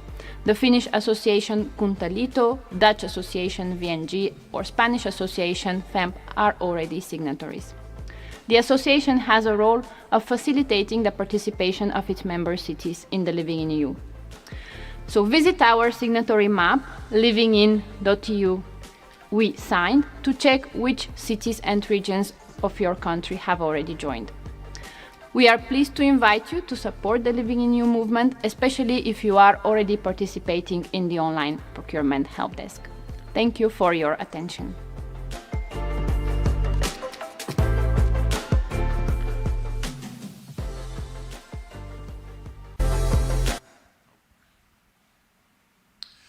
So this was a commercial of what Living in EU is doing, again, for free. I think this is no more to be said. I think it was exhaustive of what support is available here. But to hear from the best that we have done this before, so we have Artis Gustovskis from city of Kuldiga joining us online and sharing his story, why did they join the Living in EU movement and what the benefits that they've had it before. Artis, over to you. Hello, do you hear me? We are over the time, I'm so sorry. My name is Artis, and can I have this? Thank you. Yes, it's going like this. So, Kuldiga is the pioneer of Cityverse of augmented reality in Latvia. Just then became Liepāja municipality, which does not exist anymore, and just then came Riga, but we still are some kind of pioneers in augmented reality, in metaverse or cityverse. So, but why we started? Because we got UNESCO World Heritage, and there are, ladies and gentlemen, just 2 sites of UNESCO in Latvia. It's Riga and Kuldiga. Therefore, we started digital heritage in a help with CZ Dots and Vividly and Jāņa Sēta. We created the first big data-based mobility planning tool. I'm sorry, I'm running. Then we created together with European Commission first EU-China virtual travel fair with avatars and everything. It's a future project, but it's already finished. Then we created a lot of projects with Spain, with Greece, with others. No time, sorry. Then, but you see, what is good for small municipalities? As CZ Data said and other ministries, it's not so big as big Riga, but it's the best for a test bed because, for example, if you try to manage some kind of sensors or so, it's a manageable area where you can really make a test bed for everything. Therefore, together with Riga Technical University, we organized a number of innovation events, as well as we testing Finnish headsets for VR and the different virtual reality education projects about testing VR headsets. So, this is our Cityverse solutions. We work together with Sun company, which was presenting Latvian as a nation state in Venice Expo. But now we made Expo like Venice in Kuldiga. And then we have next project about augmented reality. It's Art Plus app. And this is what I'm heading you, because outside this those doors, there was just a minister from environmental ministry where I presented together with American company XR Masters, the Cityverse solutions, what we made in Kuldiga, but they are all the time available outside those doors, ladies and gentlemen. If you take this brochure, you can see our augmented reality together with Americans. And then last year we made a town twinning with Japan, with Fuji, and as you see, we follow our big brother, Arnis and Riga municipality. They already have with Japan, yeah, you know, Japan is top #1 in the world about all digital twins. And we started investigate together with Japan virtual Shizuoka, which is digital twin made exactly 9 years ago. And do you know what is the target of Japan? On 2027 to have digital twins for 500 cities in Japan. So, but we learned fast. We started with our point cloud data with different objects, and some of them, as I told you, you can see the artifacts outside there if you will scan this application together with American company. But yeah, we started to scan sculptures, we started to scan artifacts, we started to scan city, because once more and last time, Kuldiga is the best town for test bed solutions. And this is what we have, different UNESCO artifacts, but this American company making it not like application, like always we did with AR, but it's already web-based solution which means that you don't need to download anything, but it's a future solution because it's made so simple that you can make it on your telephones. Like in 5 clicks, everybody can make it. So science, somebody said, like you said, science will not be necessary. This is about this. This is about this, ladies and gentlemen. So, and then we have a small video for my finishing my, how can I act it? This is a short video about some solutions. This is a replica, historical replica of an aircraft created in Kuldiga in 1936. It's in Unity. We all doing Unity as another audience. There was Unity presentation. They are flying fish. What you can see, everything you can see through your telephone. We working with VR projects, but this is AR project. You can find them everywhere in Kuldiga. This is my project I made. I first made this painting from a postcard of 1937. And then it's not only AR. When you open it in the place, you can see three-dimensional environment with music, what you can hear now from 1937. A lot of multimedia all together, but through your phone. Very easy, extremely easy. You just open it. And a lot of such objects and a lot of such sites for UNESCO as well as for contemporary art and so on and so on. So that's about it. Yeah, we can finish it because we are running out of time.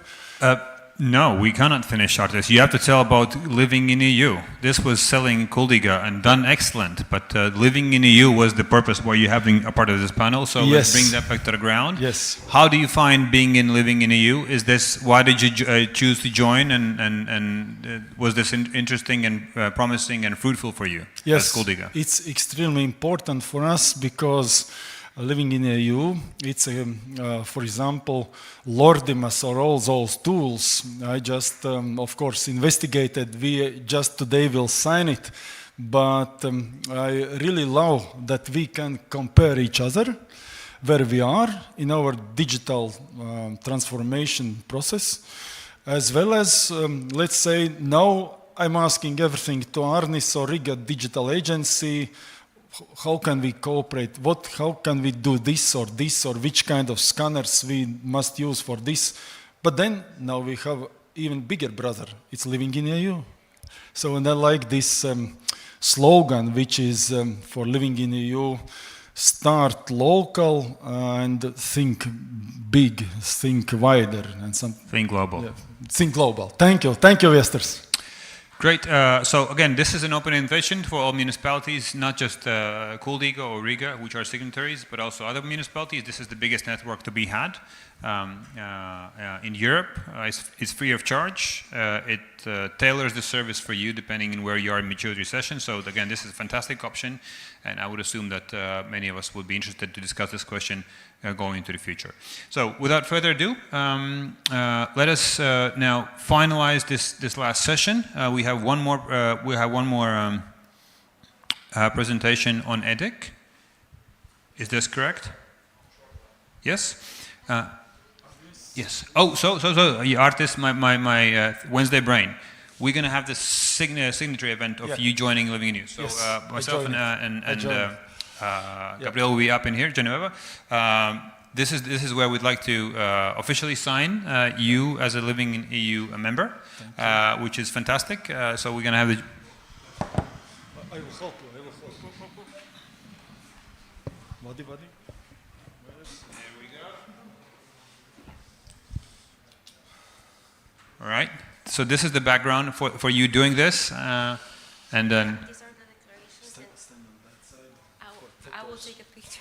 And then you, yes, we will take a picture. You're signing. You're signing. Anastasia, could you take a picture of? Or should I stand here? Okay. So this is where you sign, over here. The first one. Okay. And did you know you could just sign? Yes, absolutely. Artis Gustavskis. Thank you. On 30th of October, joining Living in EU community as a second municipality Absolutely. in Latvia. Yes. Absolutely. Thank you. Thank you. Thank you. Congratulations. Thank you.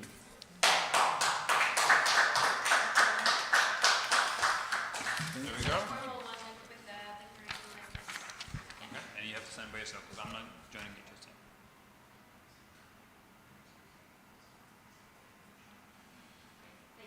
Thank you. We are really happy, but we will really contact you, and so on. So we kept this copy for us, and then that's. Yes. Thank you so much.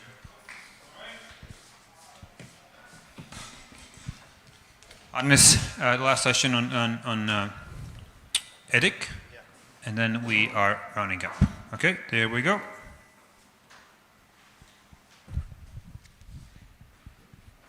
So I will try to be quick to get wine faster. So it has been a long day for us, but yeah, I'm shortly explain about those supporting ecosystems what we use as a Riga City Council, and for sure the EDIC is the one of the most powerful tools what we have applied for, and that since beginning of this year, we became as official coordinator for EDIC program and local digital twins and Cityverse initiative in Latvia. So we are coordinating all the actions and funding movements and projects. So we are the first who got the information from EU. So anyway, all the activities will be Riga will be involved, and really hope that other cities, Kuldīga and Liepaja and other cities will join, and for sure there's the opportunity. And what is the Riga role in this EDIC platform? Of course, there's this interconnection of the digital twins and across the EU cities. Data-driven management and problem solving. Of course, it's also supported by Ministry of Environmental Protection and Smart Development. Right? Yeah, that was right wording. Regional development. Yeah, smart and. Yeah, smart administration and regional development. That's right. Yeah. Of course, the goal is to unify those local digital twins and compare and between the EU cities and address the challenges what we are facing. And the challenges are, of course, the traffic, air quality and pollution, decarbonization. Energy and some energy things and so on, and of course the public engagement and awareness what smart cities can give to the citizens, and the benefits is the program has granted access to best practices and frameworks, support the European networks to standardize and integrate those digital solutions across these different sectors, increase the funding opportunities and improve the information exchange about available fundings. So, and of course the collaboration and knowledge sharing. So, and the next plans for us is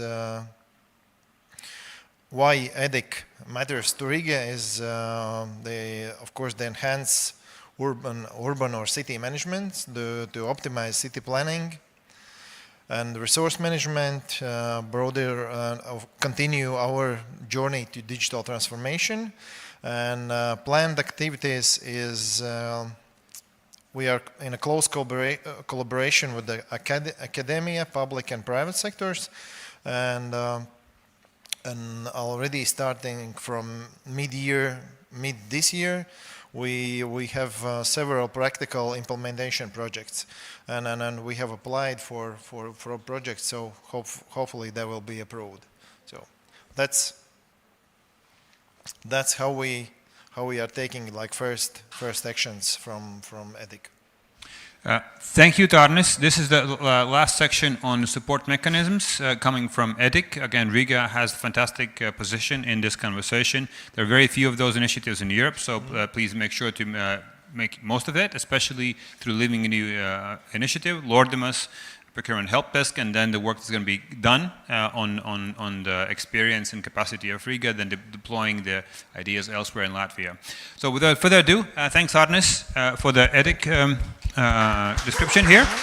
Our last session is on funding. Thank you so much, Arnis. Our last session, which is going to be really rather short to make it on time, is the funding which is available in this sector, which is, I would say, quite a bit. However, obviously we have to understand that we have this slide as a last one for a good reason.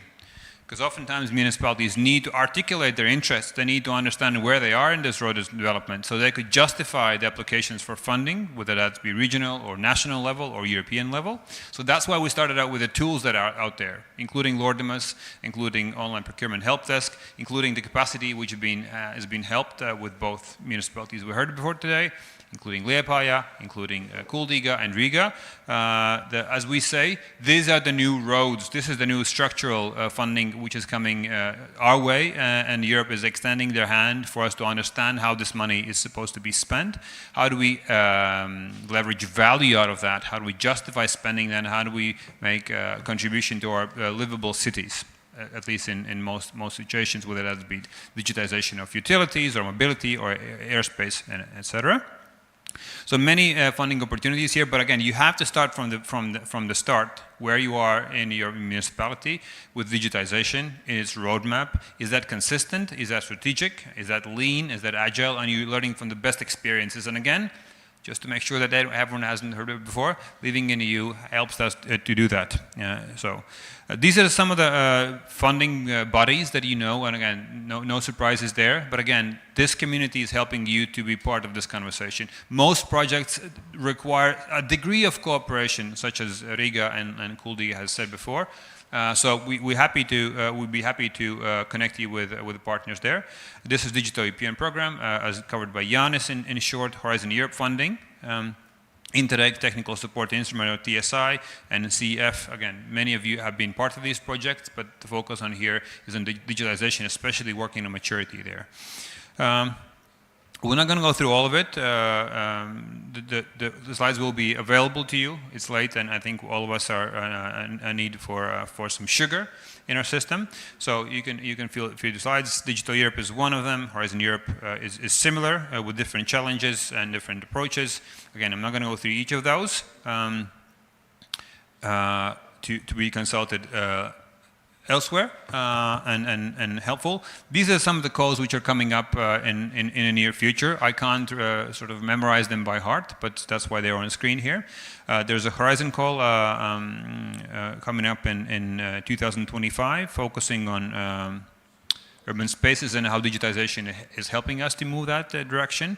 Horizon Zero Pollution Cities, 1924, closes again next year, early next year, Q1. And again, I'm not going to go through all of this, but this is an area where, again, being part of this network helps you to make sure that your project proposal is decent, the partners you might be seeking, and what you should be asking for these programs. And again, as noted by Laine previously, if you have done Lordim assessment and if you've done online procurement help desk done, then that gives you a certain boost, and Europe is saying, well, you've done the due diligence, you've done the work you should be doing, so we can surely support you with financing moving forward, because again, those tools will help you to assess your progress along the way, and again, make sure that the funding you're applying for is used in the most efficient way, most transparent way, and you can assess if the progress is being made. So you can actually benchmark things, which I think is something that you would appreciate in writing your proposal. So again, this is the roundup for the funding opportunities.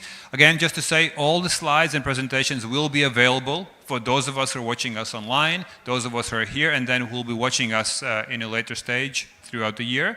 We'll probably share them with you in 7 or 10 days. And they'll be also available Living in EU platform. But we'll also send out to all the people who we have contacts with. Last but not least, we'll be meeting next year with dive-in sessions on specific topics and subjects. So this was a teaser. As you know, movies have trailers lasting 1 or 2 minutes. We have those sessions coming up next spring. We think it's going to be most likely is going to be an hour and a half, hour and 40 minute long sessions. They're only going to be online sessions, so you can join in at your convenience, at your ease and your topic. Quarter 1 is working at, which is usually March or end of March or April. For those, and keep stay tuned for that on our platform on Webfresh, as well as Living in EU and Eurocities, which will be sharing information for that. So, just to say, this is a reminder to develop the strategy. Join the Living in EU movement. It's for free. It takes a bit of time, but it's worth every penny you could do that. I think it was a testimony to that. Many things, the best things are free in life, so is Living in EU. Evaluate your digital maturity and level with Lordimus. I think that's a fantastic tool and been proven to be a successful one. Understand the way the MMIs work for the future and how can your data architecture and household can be kept alive. EU Mission Cities, that program is still live, and again, especially learning from mature cities such as Valencia and city of Liepāja is doing. Again, great experience and great chance to mature yourself. And express your interest. The 6 QR code here to rule them all for the sort of initial consultation. Again, we have going to trainings in quarter 1, most likely March and April coming up.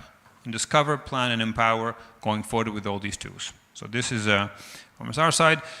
We would appreciate your feedback as to what we can do better. So please use this scan code. Let us know. Again, this is anonymous. We don't know who's going to say what, so you can say what do you actually think. We're not going to sort of trace you, so we know what can we improve in terms of the session, the length of it, the focus of it. So the best next sessions when we meet are better than this one. We had some ups and we had some downs. The next sessions will be better. We're learning from our mistakes and making sure that we deliver value for you as one of the digital community members here going forward. Thank you so much. I would like to say very many thanks to the people at the back. They did fantastic work. Nelda isn't here, but she was running around and doing most of the heavy lifting.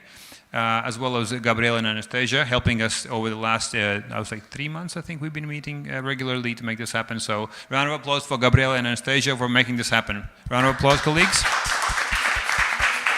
And all the fantastic speakers. So this marks the end of our conversation. I hope you did provide feedback. I saw some phones raising up, so I hope we're going to get feedback from you, both people watching us online and in here. This marks the end of our session here. There's refreshments at the back, both coffee and snacks and wines, and we'd be happy to have you for a small networking session as we're here. And all of the speakers, I'm looking at Yanis, I'm looking at Artis, I'm looking at Boris, and Victoria, as well as Arnis here for a group photo for our event. So Boris, Victoria, Yanis, and Artis, please come forward along with Arnis for last photo, the family photo, as we say, quote unquote. Thank you for watching us online. Thank you. This is the mark at the end of the conversation. We'll meet back in quarter 1 in spring. Thank you.